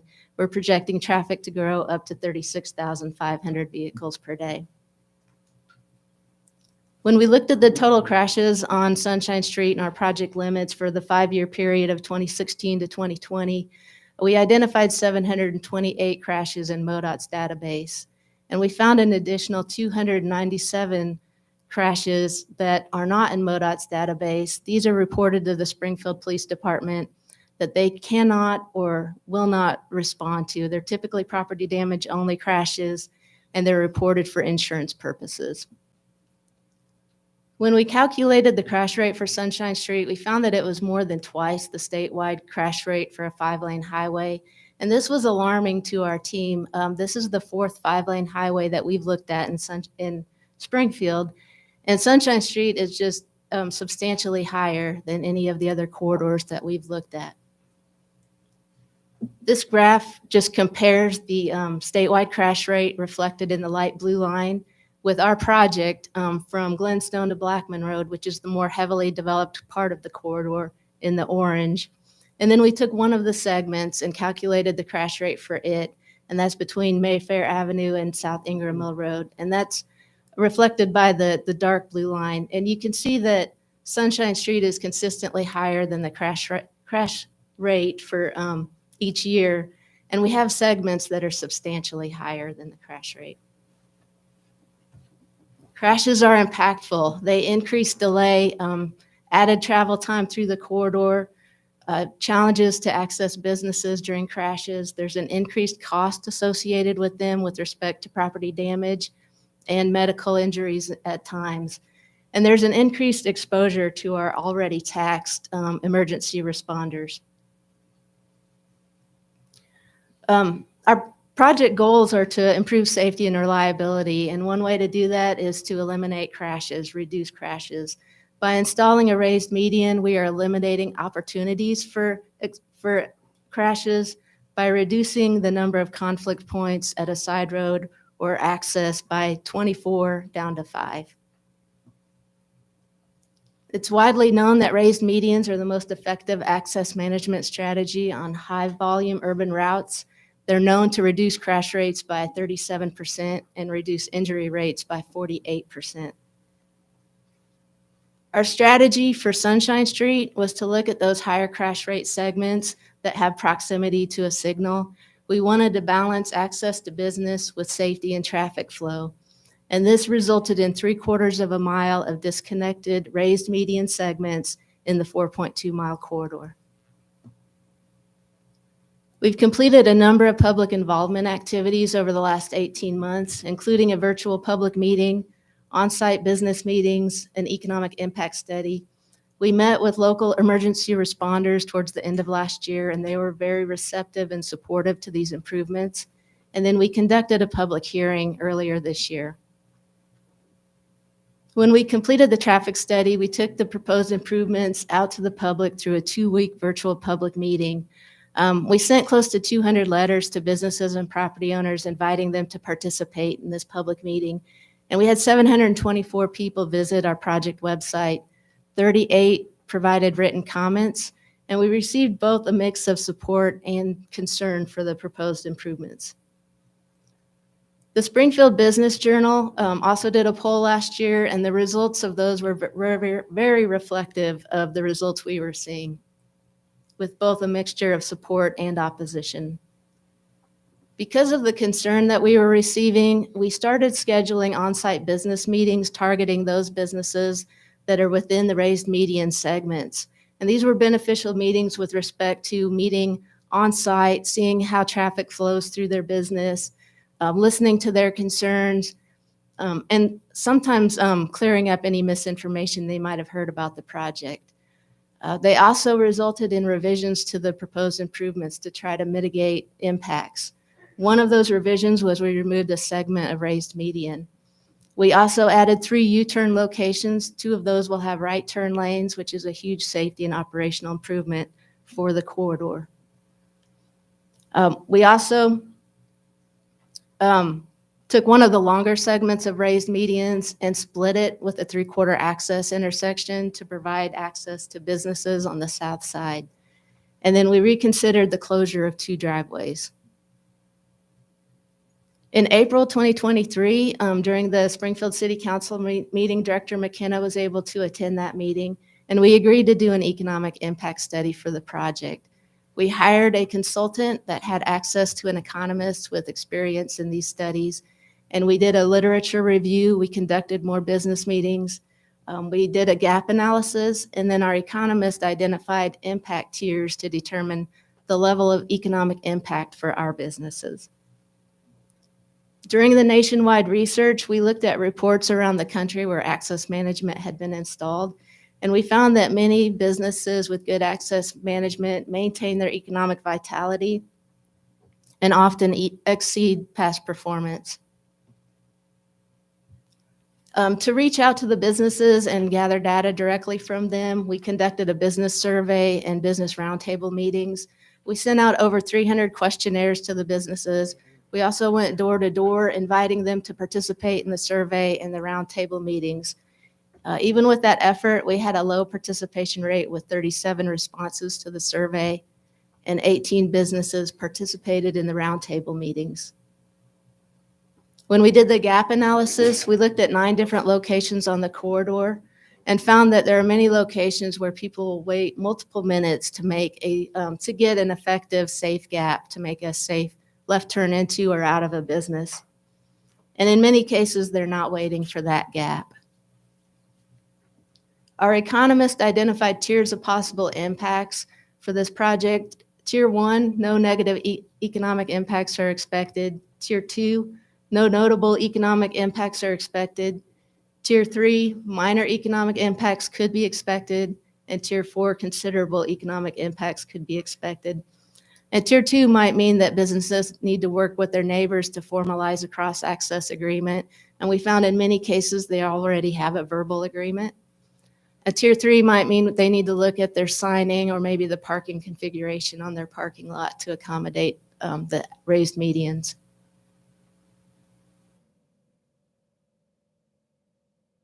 So for our project, 52% of the businesses will not have an economic impact with our proposed improvements, and 27% will have no notable economic impact. 18% of the businesses fell in the Tier 3, which are minor economic impacts, and 3% are in that Tier 4 with considerable economic impacts expected. And you can see there's a nationwide study result in the bottom right of the corner of the slide that is very reflective and close to the results that we received for this study. Our report concluded that safety measures are needed on Sunshine Street. There will be economic impacts, but most can be readily addressed by businesses and property owners. We took the revisions to the plans that we made and went out for a public hearing earlier this year. Again, we sent close to 200 letters to businesses and property owners, inviting them to participate. We had 94 people sign in. We had 600 people view the project website. We only received 37 written comments, but you can see that more than half of those written comments support the project. This map just shows the difference from where we were a year ago when we completed the traffic study to where we are now after completing some public involvement You can see that we've added a significant segment of sidewalk to the project, which is a huge pedestrian improvement. You can see the 3 U-turn locations and the 3-quarter access intersection. We've completed 2 studies that show that safety improvements are needed on Sunshine Street. We know that development is going to happen, and without action, traffic will grow and the crashes and injuries will increase and the quality of the corridor will deteriorate. And that was a common theme when we met with businesses, the quality of the corridor. They take pride in their business and the success of their business as part of the Sunshine Street corridor. Sunshine Street is also known as Route D. It is a state highway, and it's MoDOT's responsibility to address safety and traffic issues. The proposed improvements that we have recommended have been shown consistently through nationwide studies that they will improve the safety and reliability of the corridor, and they will improve the overall quality of the corridor. These improvements meet the goals for the project. They will improve safety. They will improve the reliability. They will improve the signal operation, and they will improve pedestrian safety and access and meet the federal ADA requirements. Commissioners, we request your approval of the design for Greene County Route D, job number J8S3133. Are there any questions? Thank you, Ms. Bachman. Commissioner Erdman? Well, thank you, Christy. Incredible amount of detail in this, incredible amount of detail. I know when this first came to my attention, there was significant local public concern for the proposal that was being proposed originally, and it's not surprising. This is a significant project, and the amount of work that the department put into public and community listening is unprecedented. But in the end, you have to make tough decisions, and safety and access management is an important part of safety. The thing I want to emphasize in my comments as I make the motion to approve this is that the plan that we consider today is not the plan that was originally put forward. As a matter of fact, the original plan has been amended significantly by public input, unprecedented public input. This has included the City of Springfield, the City Council of Springfield, the Greene County Commission, active involvement by the Mayor of Springfield, active involvement by the presiding commissioner of Greene County, not to mention the extensive involvement with on-site business meetings, unprecedented. The amount of public input in this is really above what might normally be considered appropriate and was important here. It resulted in improvements to that original plan. So MoDOT clearly listened to the community here. MoDOT clearly provided the opportunity for local input and comment. And MoDOT clearly adjusted their original plan based on that comment. By any measure, I don't know what more could have been done. Even this commission heard testimony on this very subject at the meeting in Springfield last year. And last month at our meeting, we had a comprehensive review of access management, which is what this is all about. So I guess as I make the motion, I just want to observe for the public that this project has endured enormous scrutiny. It's benefited from that scrutiny, and it's had unprecedented public input, and we listened. So I'm very proud of that. So with that, Mr. Chairman, I would move the adoption of the plan as presented. Thank you, Commissioner Erdman. We have a motion and a second from Commissioner Ecker. All those in favor of the motion, please signify by saying aye. Aye. All opposed, same sign. Motion carries. Yes. I just want to say thank you for the presentation. That was fantastic. It was well laid out, lots of information. Thank you. Thank you. Director? Yeah, I'd just like to add my thanks because Christy, Stacy, Greg, the whole team in Southwest, all of these meetings were at night after a full day. They were always there. They were always participating. I'd just add also that this project was requested by the city of Springfield. MoDOT responded to that request. But as is appropriate, our experts in transportation sought the improvements that would not just simply throw money away, but to improve the conditions for the public. Not only, we believe through that economic study, which was a good addition, that it will improve business operations there, but it also improves safety. And we were using safety money to do this, and not to do that would have been unfortunate at best. But this is also the type of facility that virtually no DOT in the country owns on its state highway system. That's also something, so consider, we have a tremendous extra burden and responsibility, one we relish, because I think at the end, the public is well served by this process. And I do want to thank the commission for its patience as we worked through this, but the commendations go to Christy and the team for their patience and their skill at navigating a fairly controversial topic. I can attest to that, having attended and presented at the meeting in Springfield. Very engaged population, which is good. Good result, not perfect for everybody, but a good result and a really good process. And the team is responsible for that, as well as many of the city leaders who stuck with us on this as well. Thank you. Yeah, so great points, Commissioner Erdman and Director McKenna.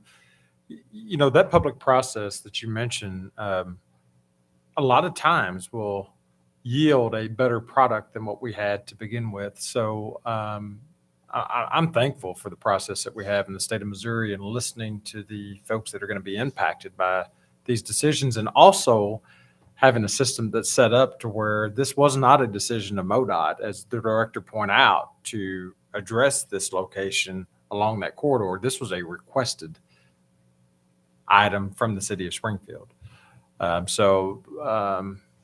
Ed, Christy, thank you. Ms. Stacy, you and your team, thank you for the work that you've done on this, and appreciate the presentation. Thank you. Did we call a question? Okay, we do. Yes, we did. Next item on the agenda is a non-action item, Keeping Missouri Beautiful, volunteer litter pickup program by Ms. Becky Almaroff. Thank you very much. I appreciate the opportunity, Chairman, Commissioners, Director McKenna, to give you an update. As you recall, about a year ago, we had a controversial adoption that caused us to put a pause on our Adopt a Highway program and kind of look at the entire process and the entire program from the bottom all the way to the top and vice versa. Very similar to what a lot of other states are doing right now with similar programs. And I think we found a really, really good solution of moving that type of program and updating it to a new program, which the director alluded to, that we kind of stole and duplicated from the state of Utah. So this program, very similar to Utah's, called Keeping Missouri Beautiful, will be our opportunity to transition our litter pickup coordination to more of a community litter pickup events. What we had done previously with the Adopt a Highway program, it was a lot of individual groups that we're picking, and it would be, we'd come back after the weekend and our maintenance crews would need to jump to a bunch of different locations to pick up those bags, as opposed to an event where we can have a little more coordination, along with some concerns that we were seeing out on the roadway with just the safety of those that were out picking. So these community events can be more organized. We have the opportunity through those community events too to have more coordination with those adopters and actually provide productive vehicles whenever it's necessary, have safety talks before they go out to do those, the safety briefings, and make sure that they have the proper PPE on. Also have the opportunity to have a little more control over, hey, this isn't a really good place to pick, or you're a little too close to the roadway.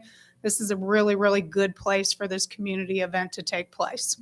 So a lot of times too, just the going around and randomly picking up the bags. We have to go to those sites anyway. When we have these more organized events, we can provide that resource even on the weekends of some of our maintenance professionals that can be with those events and then take the bags with them when they go, so we don't have the bags sitting on the side of the road for multiple days as well. Wanted to go and give you an update on after we did that full review of the program. I can tell you that the outcome of this was a little surprising to me. I knew that we put a lot of resources towards this program, and I knew that we had a lot of adopters that were signing an agreement but not fulfilling their end of the bargain, which was you sign the agreement to adopt a section of highway, we erect your signs for you, and then they were required to pick at least 4 times a year. When we did that top-down review of that program, we found that on average, those adopters were picking less than 1 time a year. So not the 4 that we thought, it was less than 1 a year. The other thing that we saw on those pickups, when they did occur, we had an average of 8 bags a year, or 8 bags total per each of those pickups that were done in those events or when those adopters went out. So not a whole lot of litter was being picked up. The big thing that we really saw was the cost of this program. So the cost of this program for every one of those bags that was picked and left on the side of the road, it was costing MoDOT $42 per bag for those litter, those efforts, those pickup. And then overall, a tremendous amount of coordination for a program like this to keep agreements. Those adopters would sign a 3-year agreement. So we needed to keep track of those adopters' agreements, when they needed to be renewed after 3 years, whether adopters were picking, meaning we had to make phone calls if we saw that adopters weren't picking. So overall, we were spending about $1.2 million per year on this program. Looking at the benefit that we got out of that, we were saving on average $540,000 a year on those litter pickup events that were occurring with our Adopt a Highway program. So we were underwater with the resources that we were doing. We knew there was a better use of the resources that we have. So I want to kind of go on what the director had talked about earlier, also with the decreased labor hours. We absolutely know that our maintenance professionals in the field can do these types of operations. For every bag that we pick up using our internal forces, it costs $18 per bag. So $18 versus Adopt a Highway, which was $42. Again, just the safety of those participants out in the field weighed with the benefit that we were getting just did not make sense to continue with that type of program. Other states are seeing the same thing, but because of those decreased labor hours, we are having to, out of necessity, because there's a huge concern with the visibility and the litter on our roadways, we've been contracting out a lot more of that litter pickup. On average, when we contract out litter, we pay $75 a bag for litter pickup. So this is why you really hear, and we're going to put a lot more statistics towards some of these operations. We have the ability now through our MoDOT management system to really see the cost of our operation and further explain why we really need to reconstitute that manpower and those labor hours. So little surprising. I knew it was rough and we were probably underwater. I didn't realize that at $540,000, we were paying $1.2 million to get that benefit. The other really big thing, and I'll tell you, I did participate in the Adopt a Highway program for many years with the Boy Scout troop that I was one of the leaders for. And when we started with our section that we adopted 10 to 15 years ago, the biggest hazards that we had at the time might be a jug of something nasty that somebody threw out the window, or occasionally we'd find an inappropriate magazine on the side of the road. As the years gone by, even 5 to 10 years ago, we started seeing mobile meth labs. Our crews, when they're litter picking, have come across dead bodies. Whenever my group was picking, we came across a gun, loaded gun on the side of the road that had been tossed out. But now the distracted driving is just scary to have those volunteers that aren't trained professionals out there picking. And we've even had a pretty severe injury from a tire that came off of a trailer a couple months ago that struck one of our individuals that was in the median. So I know I don't sleep well at night knowing that we have Boy Scout troops and different individuals and church groups that are putting themselves in that harm's way as well for our benefit. So in 2022, this is just little bit of statistics about what we saw. We had 108 pedestrians that were struck by vehicles while they were on the roadway. We had 15 that were struck by vehicles off the roadway. So this very well could have been one of these adopters, could have been one of these pedestrians that were off the roadway, and 3 more pedestrians that were struck by vehicles while they're walking on sidewalks. So again, and of those pedestrians that were killed, 10 of those were law enforcement, EMS, or traffic workers. So we know that the hazard occurred. So again, the results of that study and the analysis of that, the cost and the safety risks just outweigh the program benefits that we were getting from that. We will be phasing out this program, but we know we have a lot of dedicated adopters that are out there. We want to honor the agreements that they had signed. So we'll be phasing out this program over the next 2 years. Again, we suspended the program a year ago, so we are already a year into this. So our agreements and the program will officially end in 2026 after all of those agreements have gone through. The other thing that we would really like to do, we had some dedicated adopters. And of the 5,300 adopters that we have almost 2,200 that are in memory of somebody that passed away on the roadside. So we will be making those signs available for those adopters that had adopted in memory of somebody. And then all our other very dedicated adopters as well. As we go through and remove those signs, we'll make those available to them. And then I want to say a great big thank you to those. I've just known a lot of these adopters through the year through our Adopt a Highway programs and No More Trash Bash Month in April. I've had the opportunity to go out with quite a few of those adopters, just some of our top adopters that have been in the program for the full 37 years of the program, just to say thank you. So I know we have some amazing people that are out there. I hope they continue with our Keep Missouri Beautiful program and continue to pick, but in a way that we can protect them a little bit better. But really want to say thank you for the efforts that they've done with us for the last 37 years. And then as we move and we transition, again, those community litter pickup events and that Keep Missouri Beautiful program, we're asking that those that are interested, because again, with the Boy Scouts, we were required to give community service hours. A lot of different organizations are. We want to give them that opportunity still, but get everybody and get a community event together. We think that'll be a great opportunity to transition. And those whose intent was really good of keeping our roadsides clean will still have that opportunity. We'll have an opportunity for them to request an event through our district offices, and then we'll help them coordinate that. Again, April's No More Trash Bash Month.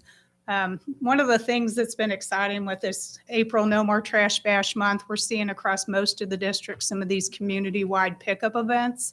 And I really want to give a thank you to some of our legislators. Some of those that have been most critical about the litter that they see on the roadway have been some of those that have been the biggest champions of getting some of these community events together. So really working in partnership and hand in hand and helping us find ways to address the litter that's on the side of the roadway. Even up to, we've had conversations with the commission about ways that after you pick an area and you see that possibly by trash transfer stations, things like that, unsecured loads, that's where some of the trash, quite a bit of the trash is coming from. Finding different solutions for that. We're starting some of those conversations. So just exciting having that partnership with the legislators to find some solutions to really pick our roadways and make Missouri shine again and keep Missouri beautiful. And then we do have a program that we piloted a couple of years ago, our Sponsor a Highway program.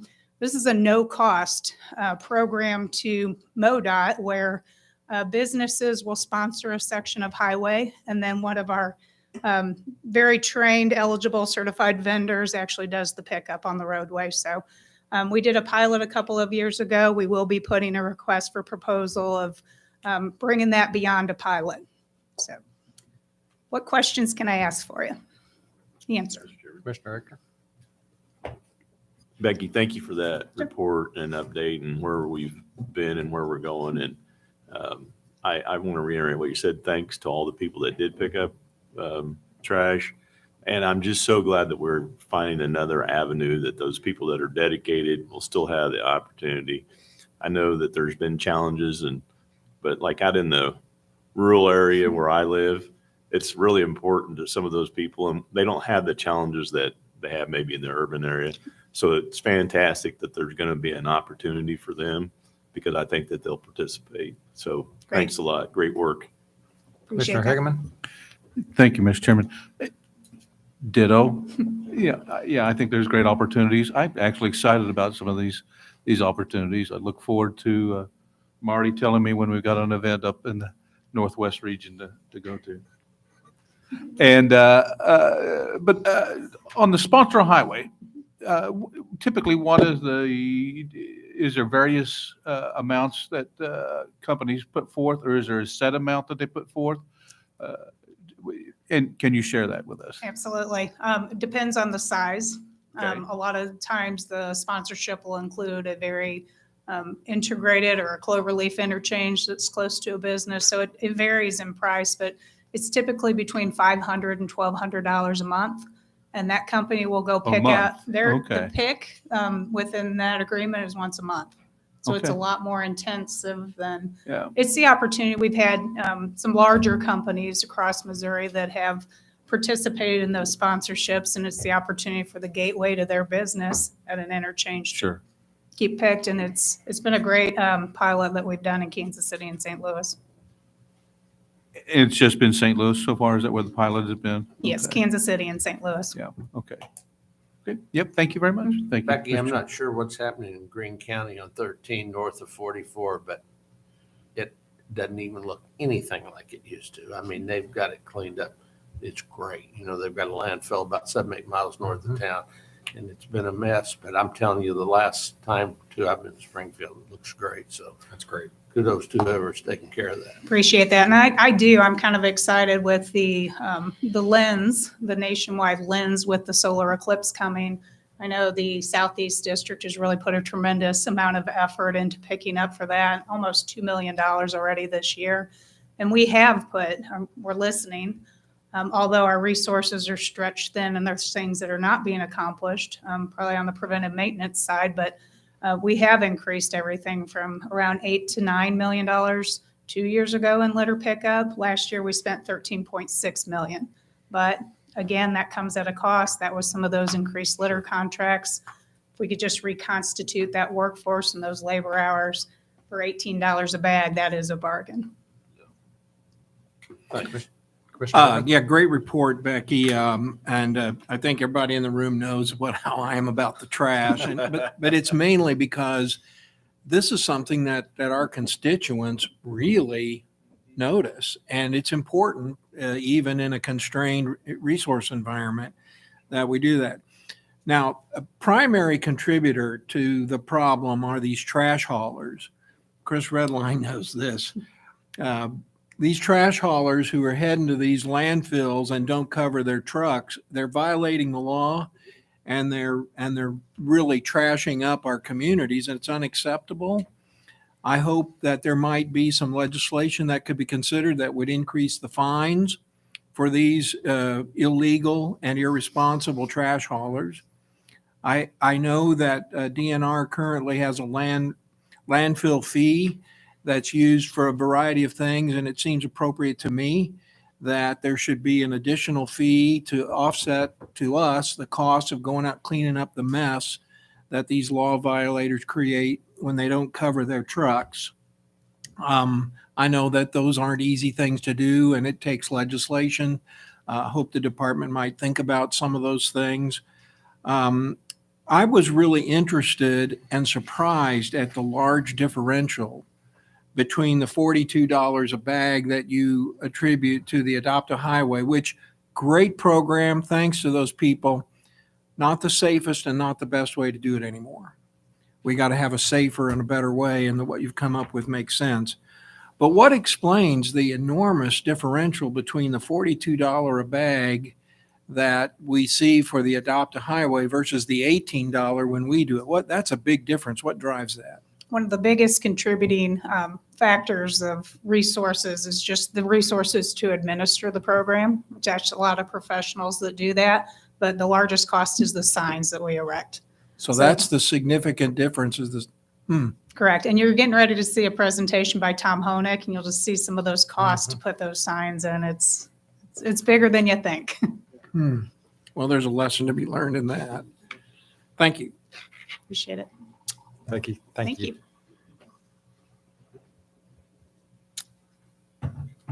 Next item on the agenda is a non-action item, State of MoDOT's highway signing. Mr. Tom Honig.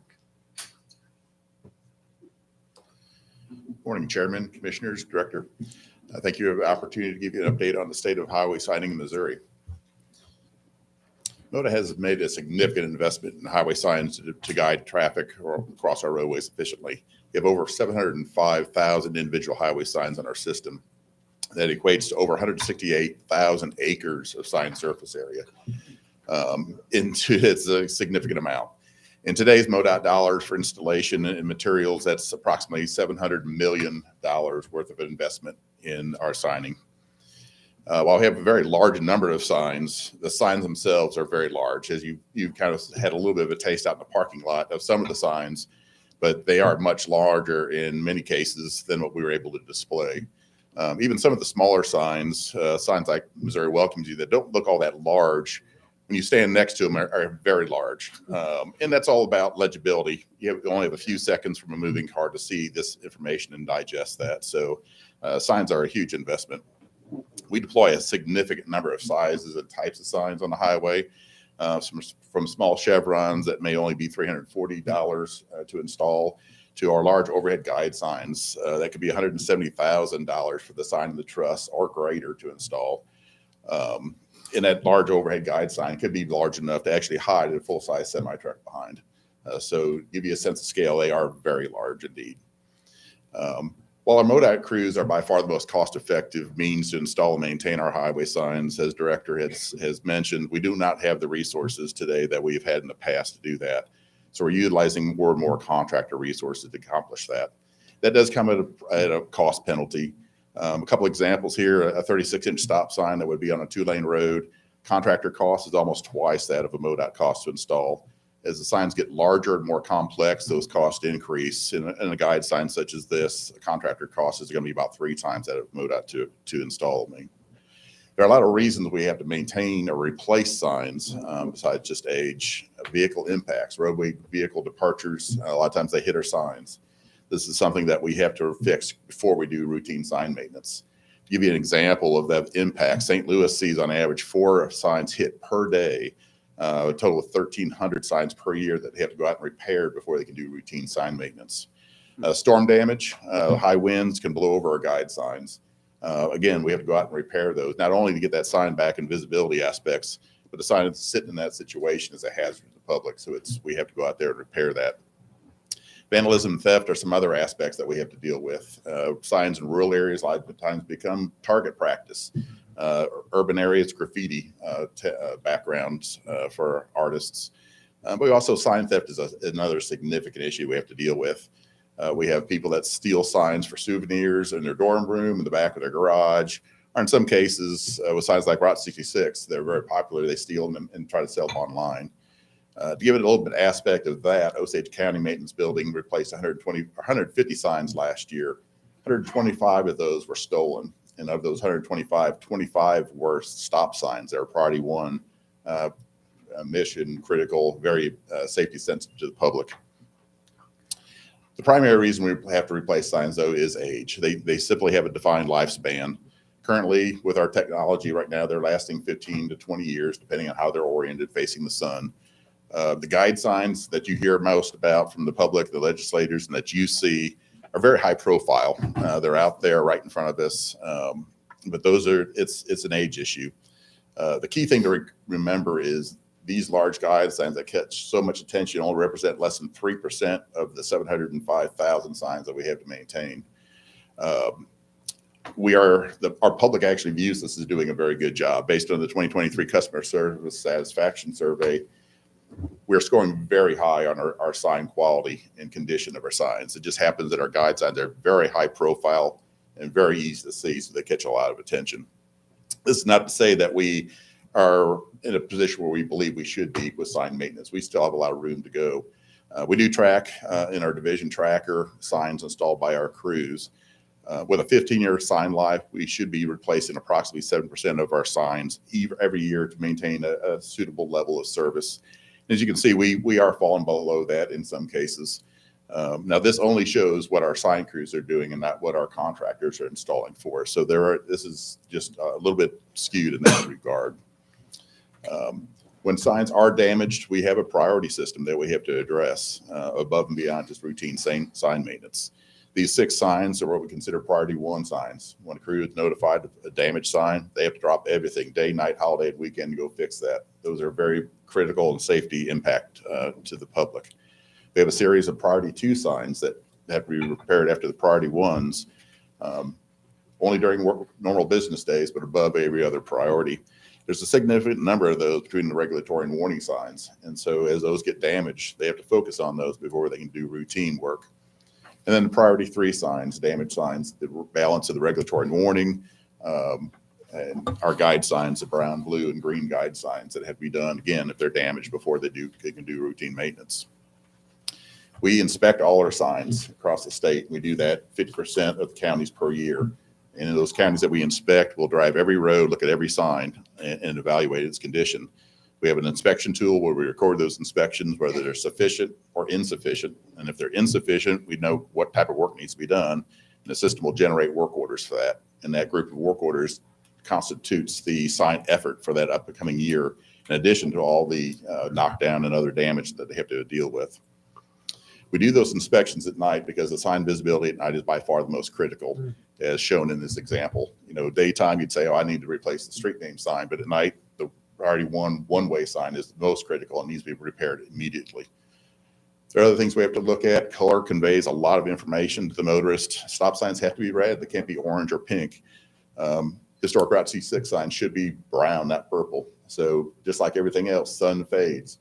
But signs are not like light bulbs. They don't just turn off and fail instantly. They degrade over time as they age out.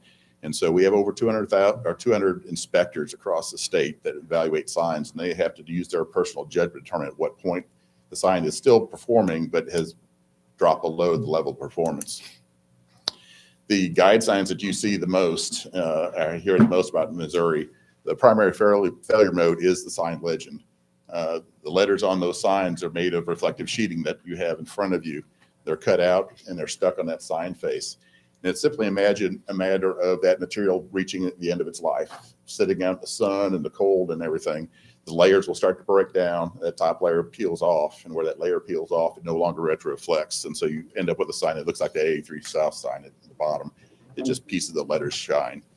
That failure mode is not really all that long in reality. As you can see by the series of signs there, the Luda River sign in 2014 would have been inspected at night, looked perfectly fine, marked sufficient.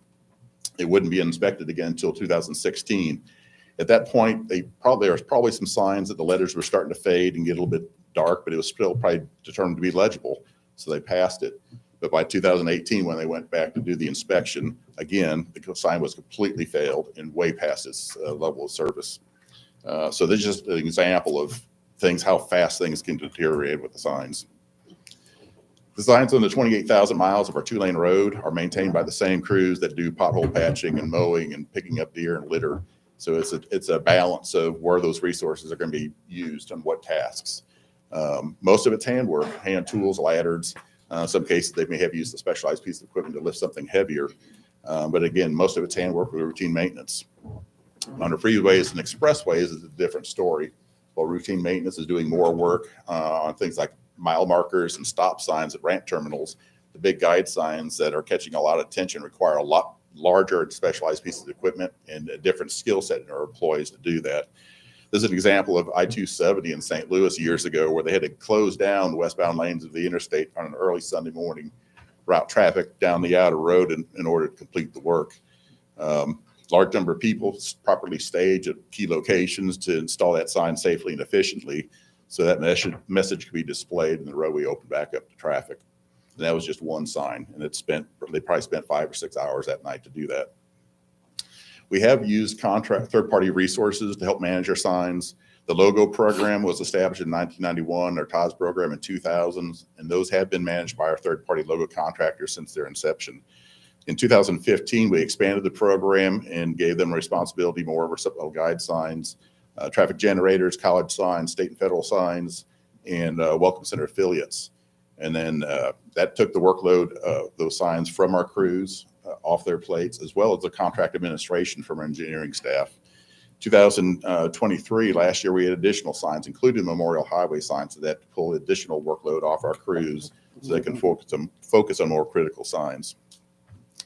But the big effort with the guide signs really kind of started in 2019 when the district started utilizing large contracts, signing replacement contracts to address the guide sign deficiencies.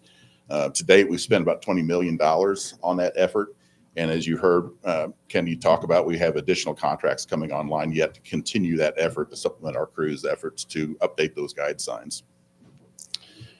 We have also working on trying to eliminate some of the signs, unnecessary signs that we have in the right-of-way. Educational plaques under symbol signs, regulatory signs that are really no longer necessary. Warning signs like deer crossing signs have been proven to not provide any safety benefit being on the right-of-way that we're phasing out. And informational signs that have been replaced by new and more efficient sign types that are actually self-funding through our logo program. Some of the more current ways to address this and sign clutter, something the Federal Highway is really stressing, removing sign clutter and distractions from the drivers, is focused on the city limits. The upper left-hand corner is an example where we have a lot of information, way too much information that motorists can actually physically digest as they drive by in a few seconds. When we're phasing away from the accomplishment plaques and the recognition signs, moving more towards a very clean installation in the future that would simply focus on the regulatory messages and the city limit sign in a very clean format, again, to reduce those sign efforts. So that's kind of the summary of where we are currently with our signing. So if there's any questions, I'll be more than happy to answer those. Mr. Smith? Thank you, Tom. I appreciate your presentation today here. It's a huge asset to management. And people, I didn't realize the cost and the work involved in this. And putting those big signs up, these pictures you had, it's people just don't understand it, I don't think. But I appreciate all you do, and it's nice to see some of these signs do have way too much information, and that could cause distracted driving. So Yes. It's good to see us that we're going to be doing away with that. But thank you. Appreciate it. Mr. Chairman, Yes, Commissioner. Go right ahead. may I ask a question? Yes, sir. Yeah, thank you. Yeah. Thank you. Thank you very much. Very enlightening. You know, appreciate even the displays outside to see that it's built on aluminum. Yes. Yeah, I would have thought that. And we had a nice conversation outside about that. Great stuff. Couple questions. Typically, and again, I bring everything kind of back around the budget and financial things. Are these typically the signage program? Is it all run out of the state road fund okay? Do we get any kind of reimbursement for the mileage signs along the high interstates, or is that all state road fund as well? Like the mile markers? The mile markers, that's right. So the mile markers, excuse me. The current mile marker system, or what we call emergency reference markers at every 2/10. We actually use safety funds back during SRI in 2005 and 2006 to install those, but they are maintained using road funds. Yeah, okay, but the safety fund allocation, and I assume that was some mandate by the federal government that we have to do that, or it was just our idea? It was a request, really driven. We had those types of signs in St. Louis and Kansas City. Jasper County down in Southwest District requested those very strongly. They were finding people on I-44 in rural part of the state. Didn't know where they were. Right. They couldn't call their location in. A lot of times they didn't even know what interstate or what road they were on, and which is amazing. But now quit talking about me. So these are sometimes I know where I'm at. So these are very critical in locating, calling for assistance and control using locate crashes. And is it typically just on the interstates that we have those mile markers? Mostly on the interstates. Okay. We have some sections in St. Louis District, Missouri 21, where the new route was built. Okay. The old route crisscrossed multiple times. And when they called in the intersection of new and old 21, there was a hard time locating those. So Missouri 21, we have some on US 54 down at the lake. Okay. 249 in down in around Joplin, because there's like 7 different jurisdictions on that stretch of highway. Nobody knew where to respond to or who to respond. So Okay. mostly on the interstates. Oh, great. And then on the city limit signs, I actually like the population numbers being on that. Is that a decision that and I don't know what it takes to maintain them. I may not like it that much if I hear about the Yeah, dollar so the- amount, but I mean. So the direction we're taking actually is driven by Federal Highway Administration, Yeah. some new regulations to declutter. Yeah. Populations probably really are not that much of a distraction, but they Right. are a significant maintenance operation. Yeah, I wondered. With signs lasting 15, 20 years, the population will never be accurate. In the best case, it might be accurate 3 years out of the sign life, but a lot of times maybe 1 year out of sign life. And so, and for us to go update those is we spent years in the last census, we spent several years of very hard work to try to put plaques to update all the populations. We got maybe 85% of them done. So it's just logistically, it's not reasonable for us to try to update them. And I know Southwest District, a lot of the cities, if they can't have the population correct, they don't want it at all. Oh, okay. Well, I could see some cities wanting it, but yeah. Yeah. I agree. I do like it. Yeah. You can Google it and Wikipedia it. Yeah. Yeah. Great questions. No, Commissioner. I've got a Ford Fiesta. No. That's classic. Thank you very much. Really appreciate it. You're welcome. Great enlightenment. Thank you very much. Director? Thank you, Mr. Chairman. Just 2 quick points. Number one, I know you know this, but it's worth mentioning that very typically in our meetings, when you are hearing from our MoDOT experts in particular areas, you're actually listening to the national expert in this area. And Tom Honig is the national expert, in my opinion, in this area. Certainly one of the top, and we benefit greatly from his expertise. That is not an atypical thing when you're hearing from a MoDOT team member. And just in context, 200 inspectors. We've got 700,000 signs. They're running inspections every 2 years. Every inspector has to inspect almost 2,000 signs a year. So, this is not neglect that, the signs aren't melting. Tom did a good job of describing. It's not neglect. It's timing. It's time frame. And all of that gets interrupted by the priorities.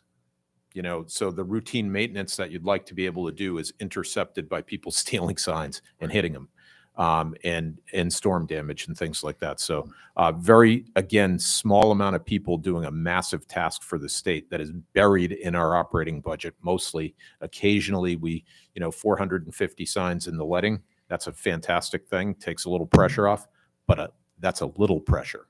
That'll let you sigh for a week and a half. Yeah. Yep. Thank you, Tom. Thank you, Director. 2 questions. Sure. One, what do we do with the signs once they're taken down? Currently, when we had our sign shop here in Jefferson City, we would actually send them to the Moberly Correctional Facility and have them stripped, and we would make new signs out of them. Okay. Once we close that facility down, we outsource that, and our current contractor is Logan, Ohio. So we did look at the ability to recycle or reclaim those, but the transportation logistics, it was just too costly. It's more cost effective to make new aluminum. So now the district set up recycling contracts, and they put those signs into a recycling bin and sell it for scrap aluminum. Great. Okay. Second question. Are we implementing any sort of technology or AI to, I guess in my mind, when we're doing this type of inspection, utilizing technology and artificial intelligence to rack and stack and prioritize seems like a direction that we may go. Are we working towards that? What's the current status? Technology, we have that kind of technology for pavement markings. They have lasers. They can drive down the road and evaluate it. That hasn't really come into play with signing, because there's not only can the sheeting go dead, but you can have trees grow in front of it. You can have a sign that's twisted perfectly fine, but doesn't reflect back to the driver. So that the technology really isn't there for that aspect. One thing that we're looking at in Tom and in St. Louis is started with their sign replacement programs is they're doing corridor replacements. So they started with I-44, And that's something we're looking into, the possibility of eliminating those nighttime sign logs by programming all the roads in a district and breaking those in a 15-year cycle, in 15-year segments. And every year replacing all the signs on a given roadway segment and going into a cycle. Into a cycle, yeah, that makes sense. Signs are actually the cheapest part of the installation. Flat sheets are less than $5 a square foot. And so if they're at the end of that cycle, if the sign is 5 years or younger, we would leave it in place. That way all the signs on the road are the same age. It's like it would not be, contractors would not be efficient doing what we do because the mobilization costs jumping all over the district all at once. So there's efficiencies in doing that. And so St. Louis is kind of piloting that as a possibility to be more efficient and take that judgment out of the inspection. I've actually got a third question now. Since you are one of the national experts in the country on this topic, what the technology inside vehicles themselves, for instance, newer vehicles, speed limit signs are on the dash, on the screen on the dash and on the dashboard. You know, a lot of people are using some sort of app platform to get from A to B for directions. What does signing look like long term? Long term, it will be old technology. But you mentioned speed limit signs. And so most of the cars today, when that speed limit sign pops up on the dashboard is changing, the camera, the machine vision that's in that vehicle actually is reading that sign. I've got a 2011 truck and GPS on there is DVD based, and it will do that, but it doesn't update unless I update. But the vehicles today, your future autonomous vehicles actually read pavement markings and read signs in order to navigate. So they're nowhere close to being made obsolete. But GPS that are in cars, they guide people. They're fallible. They make mistakes. Sure. And it's actually one of the issues that we struggle with almost on a weekly basis, where people ignore our signs and follow GPS blindly. In fact, we had a case down when the high road was built down in Branson. There was an older couple that followed their GPS on the road that wasn't finished yet and off a cliff where there was no bridge. They survived. They rode down the ravine, but they literally followed their GPS off a cliff. My goodness. And that's one of our biggest struggles because we have no control over GPS.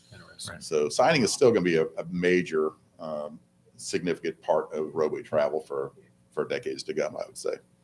Tom, thank you so much. Appreciate it. Thank you.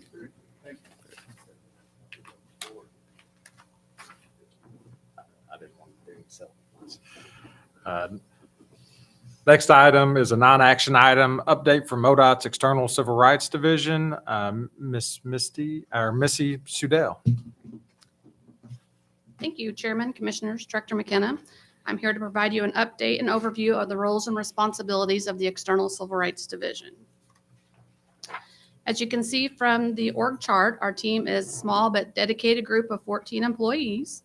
We have a director, which is myself, a manager, 8 specialists, 3 technicians, and 1 executive assistant. As of February 16, 2024, we are fully staffed. I have employees located in Jefferson City, St. Louis, and Kansas City, and our coverage area includes all 7 MoDOT districts. In order to receive federal funding to operate the STIP, MoDOT must administer the programs listed on this slide. Federal compliance with these programs is the key focus of the External Civil Rights Division.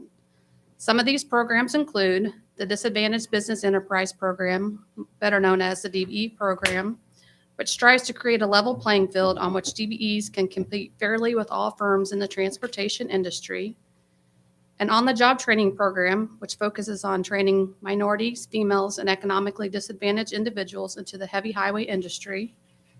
A workforce diversity program, which helps ensure MoDOT construction projects reflect the communities that we are serving. Title VI prohibits discrimination on the basis of race, color, national origin as it relates to programs that we receive federal funding for. And the Americans with Disabilities Act ensures that pedestrians with disabilities have equal access to our facilities. So I'll start with the DBE certification process. Under Federal Code of Federal Regulation Part 26, applicants seeking DBE certification must complete a DBE application. This federal regulation outlines applicants must be a citizen of the United States and a member of a designated group. Applicants are required by federal law to submit an application, a personal net worth form, operating agreement, business taxes and statements, equipment list and titles, and resumes. In addition, for firms located in the state of Missouri, staff must go to the physical location of the business and conduct an interview with the owner. And once a firm becomes certified, each year staff has to go out and do an annual review of the firms to make sure they remain certifiable. Federal regulations require MoDOT to maintain a listing of all our DBE firms. As of February 16, 2024, there were 1,417 firms certified in our MRCC directory. MoDOT has oversight for 281 of those firms, so that's 281 firms that we have to monitor. The remaining firms are certified by one of MoDOT's Missouri Regional Certification Committee partners, or MRCC, which includes the City of Kansas City, St. Louis Lambert Airport Authority, Bi-State Development, and the Mid-America Regional Council. It should be noted that all those 1,400 firms can perform work on MoDOT projects. They could be concessionaires, janitorial services, or airport concessions.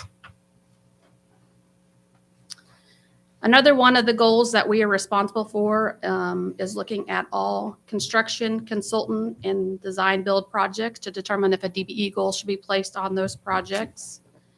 DBE goals, again, are a means for providing DBEs the opportunity to create a level playing field for them to bid and work on projects.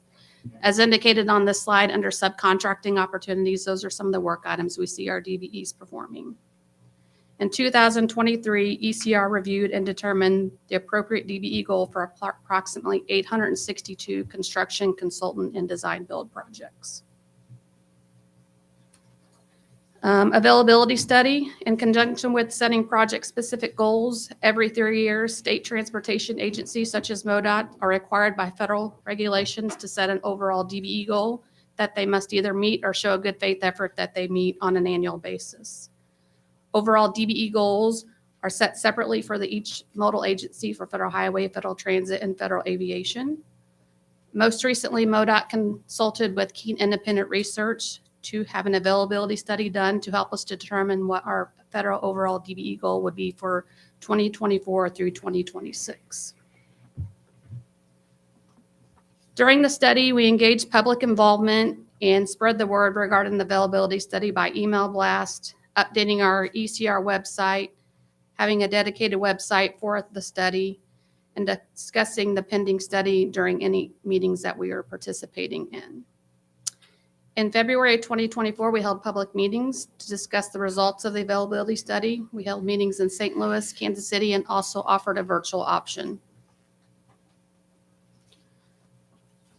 The information that was gathered during the availability study included contracts from October 1st, 2017 to September 30th, 2022. In addition, online phone surveys were conducted with prime contractors, subcontractors, and our stakeholders. The firms were asked a series of questions to determine their interest in providing work for MoDOT. The results of this availability study determined that the total availability, and this is statewide, is 13.87%. You'll have variations between St. Louis and Kansas City. Goals are higher, around 14 to 20%. More rural areas are between 5 and 8%. So that's an overall aggregate amount. Our next step in this process is to submit that overall goal to Federal Highway for approval. The overall goal does not change the process how we set goals. As I mentioned, we'll still look at them individually based upon the location, the subcontracting opportunities, and available DBE firms that we have in the market area. So this looks like the current breakdown of our overall goals based on those 3 modal agencies that you can see on the slide. The federal transit is lower because there's just smaller opportunities in that type of subcontracting opportunities for that work. One of the perks that we get from Federal Highway Administration is every year they provide state DOTs funding to help provide training and assistance to DBE firms. In 2007, MoDOT began utilizing these funds as part of the DBE Supportive Services Program, and we continue to receive the funding on the yearly basis. The DBE Supportive Services includes program training in the following areas for our DBE firms, and that services are provided directly from the vendor. Graduates from the DBE Supportive Services programs have earned over $150 million from 2016 to date. And we have received approximately $2 million since 2007 from Federal Highway to help provide training to DBE firms. One of the next programs that we administer is the on-the-job training program, and this is external focusing, helping our contractors train individuals to become employees on their workforce. We provide job site training through our apprenticeship programs and through the union apprenticeship programs, and we also set OJT goals on our construction projects like we do DBE goals. In conjunction with this OJT supportive services, like the DBE supportive services program, we also receive federal funding from Federal Highway to help train potential applicants for the heavy highway contractors. We've been participating in this program since 1998. And with these funds, MoDOT works with apprenticeship and training programs to move women, minorities, and economically disadvantaged individuals into journey level positions. In addition, provides contractors with the opportunity to have a diverse workforce and to pull individuals in. Some of the areas that they receive training on are flagging, OSHA, commercial driver's license training, and first aid and CPR. Since 1998, OJT Supportive Services programs has graduated 2,890 individuals and placed over 900 of those individuals on heavy highway projects. For this program, to date, we've received over $6 million from Federal Highway Administration. In order to ensure our contractors are maintaining a diverse workforce on our federal aid projects, ECR monitors the workforce diversity on projects. ECR monitors the progress of the projects to ensure MoDOT construction projects are again reflecting the communities that we are serving. These goals are established by the United States Federal Contract Compliance Group. And in 2015, MoDOT began a workforce pilot program where we selected a number of projects to review the utilization of minorities and females on a monthly basis. And as of December 31st, 2023, we've tracked over 330 projects. Of those projects, 275 have been completed and 55 are ongoing. As you can see from this slide, this is an aggregate of all counties in Missouri. Of course, they vary from 26% down to around 3%. But as an aggregate, it's 7.6% minority and 6.9% female. And utilization to date, we are at 7.6% minority and 6.9% female. Two other areas that we administer is the Title VI and the Americans with Disabilities Act. Title VI of the Civil Rights Act of 1964 prohibits discrimination on the basis of race, color, and national origin as it relates to any programs that receive federal funding. So that could be not only the construction program, transportation planning, multimodal, so it includes all our program areas. Environmental justice is another area that we look into, and it falls again under the Title VI Act and ensures that full and fair participation by potentially affected communities are in place when we're reviewing projects to making sure that the communities are diverse where we're going through and providing construction. Limited English proficiency, or LEP, outlines that individuals are entitled to language assistance programs that relates to our areas. This includes providing translation services at public meetings or making sure that our documents or forms are translated in different languages. And our website, if you look at the bottom, you can translate it into several different languages on that as well. And the Americans with Disabilities Act ensures that pedestrians with disabilities have equal access to the right-of-way of our projects. And we investigate any complaints that come in regarding the ADA Act. As you can see, our division is responsible for several different programs areas that were required by federal regulation. I'm proud of each of our external civil rights team members. Their hard work and dedication to the program ensures that our federal aid highway projects are promoting diversity and inclusion. Our division is grateful for the support of the commission as well as the executive team. Without their support, we would not be able to carry out our job duties. And that concludes my presentation. I'll accept any questions. Any questions or comments for Missy? Mr. Chairman, I Yes. just want to make a comment. First and foremost, I just want to thank you for your leadership and your work to help ensure that MoDOT has a diverse workforce from within its ranks, so that we, you all as an organization, really reflect the talent and the diversity that our state has, and also the work you do with organizations that we contract with to make sure that we have diversity in that regard as well. Having an organization that not only appreciates diversity, but also does everything we can to assure that we have a workforce, a talented workforce that does reflect the community and does reach out to the various components of our community. It's very, very important as a state agency. And it also helps us make sure that we have the strongest workforce possible, because we're including everyone in the effort and making sure that we get a very talented and very diverse organization as well. So thank you for your leadership. I know how important that is, and I also know that work is something we can't take advantage of and something we have to concentrate on a continuing basis. So I appreciate your leadership. Thank you, Missy. Thank you. Appreciate it.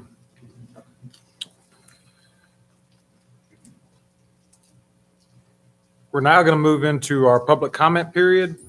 Members of the public who did not schedule a presentation before the commission may speak to the commission on transportation-related issues by having signed in at the registration desk by 9:30 a.m. Comments will be limited to 5 minutes per person, 10 minutes per topic. Madam Secretary, do we have anyone signed up for public comment? Thank you.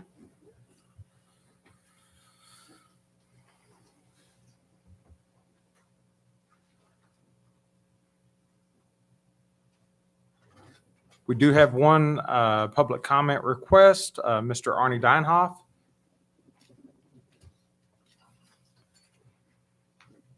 Thank you very much, Mr. Chairman. You know, I've been very respectful to this commission, professional. I've talked about my name over and over about mispronunciation. It's Deanoff, no H. So I give you the same courtesy. Could you please do that to me as a resident of our state? Because I feel discriminated against as a citizen, and I'm thinking about filing a discrimination claim against the commission and against the cabinet and the director for how I've been treated. So I tried to access your website, and you need to be an employee and you need to make an account. I tried to look up the population number on signs, and I was able to find some information on my phone. Representative Tolshan Reich, Republican, Hallsville and Boone County, has sponsored a bill which I testified in favor of. It's HCS HB 2279. And basically, the synopsis of this bill requires city populations to be included on city limit signs. According to MoDOT's estimate, MoDOT claims that it's going to cost $620 to replace the sign, or $700,000 annually. That's a bunch of BS, in my opinion. Have you ever thought about out of the box, Mr. Director and cabinet members? Have you thought about a sticker, as Representative Tolshan Reich has been going around Boone County and putting up population stickers on MoDOT signs? Evidently, she got approval from the district director that takes in Boone County.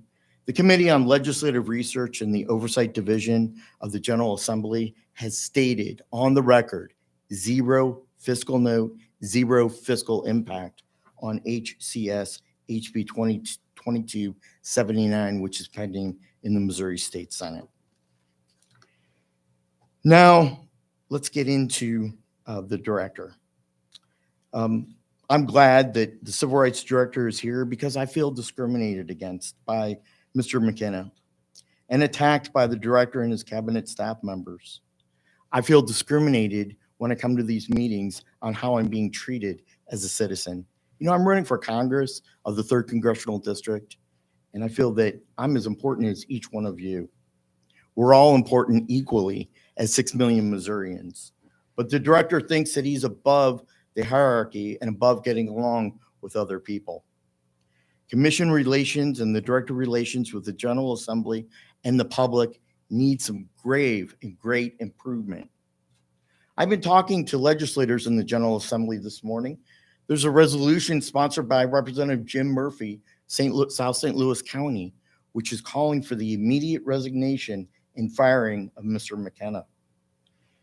In this resolution, there's many claims of malfeasance and severe transparency issues that are affecting all of our Missourians, including his huge 30% salary increase that you gave to him, and by pending public information requests of over 2.5 years.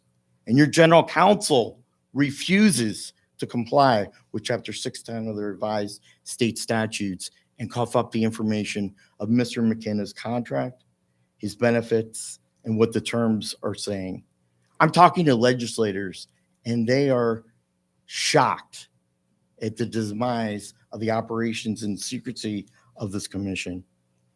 There's a huge disconnect, a huge dysfunction of getting along with the General Assembly. You sued the General Assembly in 2 instances. And as a matter of fact, General Assembly members are claiming that Mr. McKenna lied in public hearings regarding the budget, regarding lawsuit documents, filing of depositions, filing of interrogatories, and filing of basic information and basic questions asked of Mr. McKenna by elected officials in terms of appropriations. They are sick and tired across the street at the General Assembly of the treatment of this Transportation Commission, the director, and the cabinet towards their questioning, towards their asking for public information. And I think we're all going to go visit the Missouri Attorney General and file a complaint under Chapter 610 for non-disclosure and non-transparency of this commission and department. There's questions about the budget. There's questions about salaries. There's questions about giving basic information to lawmakers. You know, we have a lot of repair, a lot of work orders in the St. Louis district and St. Charles County. Political signs are totally ignored when the Constitution states that it's prohibitive and needs to be removed from the right of way. I am sick and tired of being the police officer and telling the district about all these problems, and they're never getting repaired or removed. There needs to be constitutional adherence and strict enforcement. I ask this commission to get along with the General Assembly and let's make some in-grounds, because I'm getting to the point where I'm asking for the resignation of Mr. McKenna, and I feel discriminated against, and I will not tolerate it any longer. Thank you. Thank you. Towards the end of the commission meetings, typically at the end of each meeting, we give each commission member the opportunity to share concerns or comments they may have. Today, I will start with Commissioner Ecker. Thank you, Chairman Boatwright. Just want to start off with thanking everyone for their support in the past year as I served as chairman. It was a very rewarding experience, and if it wasn't for these guys up here on the commission and all the great staff, it made my job a lot easier, which Chairman Boatwright will find that out. I just want to mention again, because I think it is so imperative to thank Kenneth for his bravery, and what you did was awesome. I want to thank Commissioner Erdman and Chris Redline for what you're doing in Kansas City. That I've followed that, and it's just inspiring to see what's taking place there. So thank you. I think they're gone now, but that VR training model out there that guy did, I think everybody should try that. That's pretty cool. So that's just amazing technology, and I'm glad I got to experience that, and I'd recommend everyone else try that. And in closing, I just want to thank Pam and Jennifer and Lisa for all their help the past year, keeping me straight, and then for everything they do to put these meetings together. So with that, I'll turn it back to you. Excellent. Commissioner Hegeman. Thank you, Mr. Chairman. You know, I just really appreciate the last 2 days, the training that we had yesterday, the orientation. I really enjoyed that discussion and open hearing and all the information provided there. Enlightenment for me, as well as the information we've got today on the signage, which I asked for. Thank you for coming forth and bringing that. What a complex but you know, unlike the Wikipedia comments, it's still needed. Google's out there. Okay, whatever. It takes me into a lake every now and again, but really appreciate it. I think there's still great need there. I use it a lot, and thank you. And then the beautification. I like the direction we're going there. I'm actually kind of excited about that. So thank you once again, Director. The staff has really come forth and shown and enlightened a fairly new commissioner. So I certainly appreciate that. Thank you very much. Thank you, Mr. Chairman. Commissioner Slay. Yeah, I really I enjoy these meetings for a lot of reasons, but and today was no difference. It's really always for me. It's satisfying to see and hear the leadership and within the organization, within MoDOT, come and talk about the things that they're doing on a day-to-day basis that really make a big difference and not only on the highways and the roads within the state of Missouri, but as far as safety and a lot of the other things that are being done on a day-to-day basis. Things like location and design of the signage that came up today. We talked about the work that's being done and diversity aspect of what we're doing, but there's a lot of things that this organization does to improve the quality of life of people throughout the state of Missouri from a safety standpoint, from getting from point to point standpoint, and also just from a human standpoint as well. So I just and I'm always very, very impressed with the talent within the organization. I've said it before, and I'm going to continue to say it. I want to thank you all for the great work that you and your team do. When you think about the challenge, the huge challenge on a state basis, to try to satisfy the needs with the limited resources that you have and address communities throughout the entire state, very diverse communities with very different needs. You do a great job, and I just want to make sure I salute you for that as well. Thank you, Commissioner. Commissioner Smith. Thank you, Mr. Chairman. I enjoyed all the presentations today. They were very good. And Tom, I really enjoyed learning about all the signs. It's something that nobody thinks about, the cost and the number of them. And it was a good presentation. They were all good. Again, I want to echo what Commissioner Ecker said. Tom, thank you. Or Kenneth, thank you for being out there and protecting all those citizens driving down the road. You could have saved a lot of lives. And it's guys like you that we really, really appreciate, and just want to know it doesn't go unnoticed. Director McKenna, I want to continue to thank you for your leadership. I believe when we hired you, we made the best decision possible, and you do a great job leading this team. And I appreciate everything that you do for MoDOT and for the commission and all of us, so all the Missourians. So again, Pam, your team, great job. I'm hungry. Thank you. Commissioner Erdman. Thank you, Mr. Chairman. As you know, I always try to share my takeaway from the meeting, and there are a lot of takeaways from this meeting. But if you really look at kind of where we are, we're at budget crunch time in the legislature, and the House is perfecting and finalizing its budget, and the Senate will then take its bite at the apple. And so it's budget crunch time. And I want to amplify what the director has said at this meeting about the importance of the operations of MoDOT. The capital projects get a lot of focus and attention, as they should. All are important, but sometimes less attention to the importance of the operation. So what do we mean when we say operation? Well, there are things we talked about at this meeting. They're the trash, they're the mowing, the dead animal removal, motor assist. Thank you, Kenneth. Motorist assist.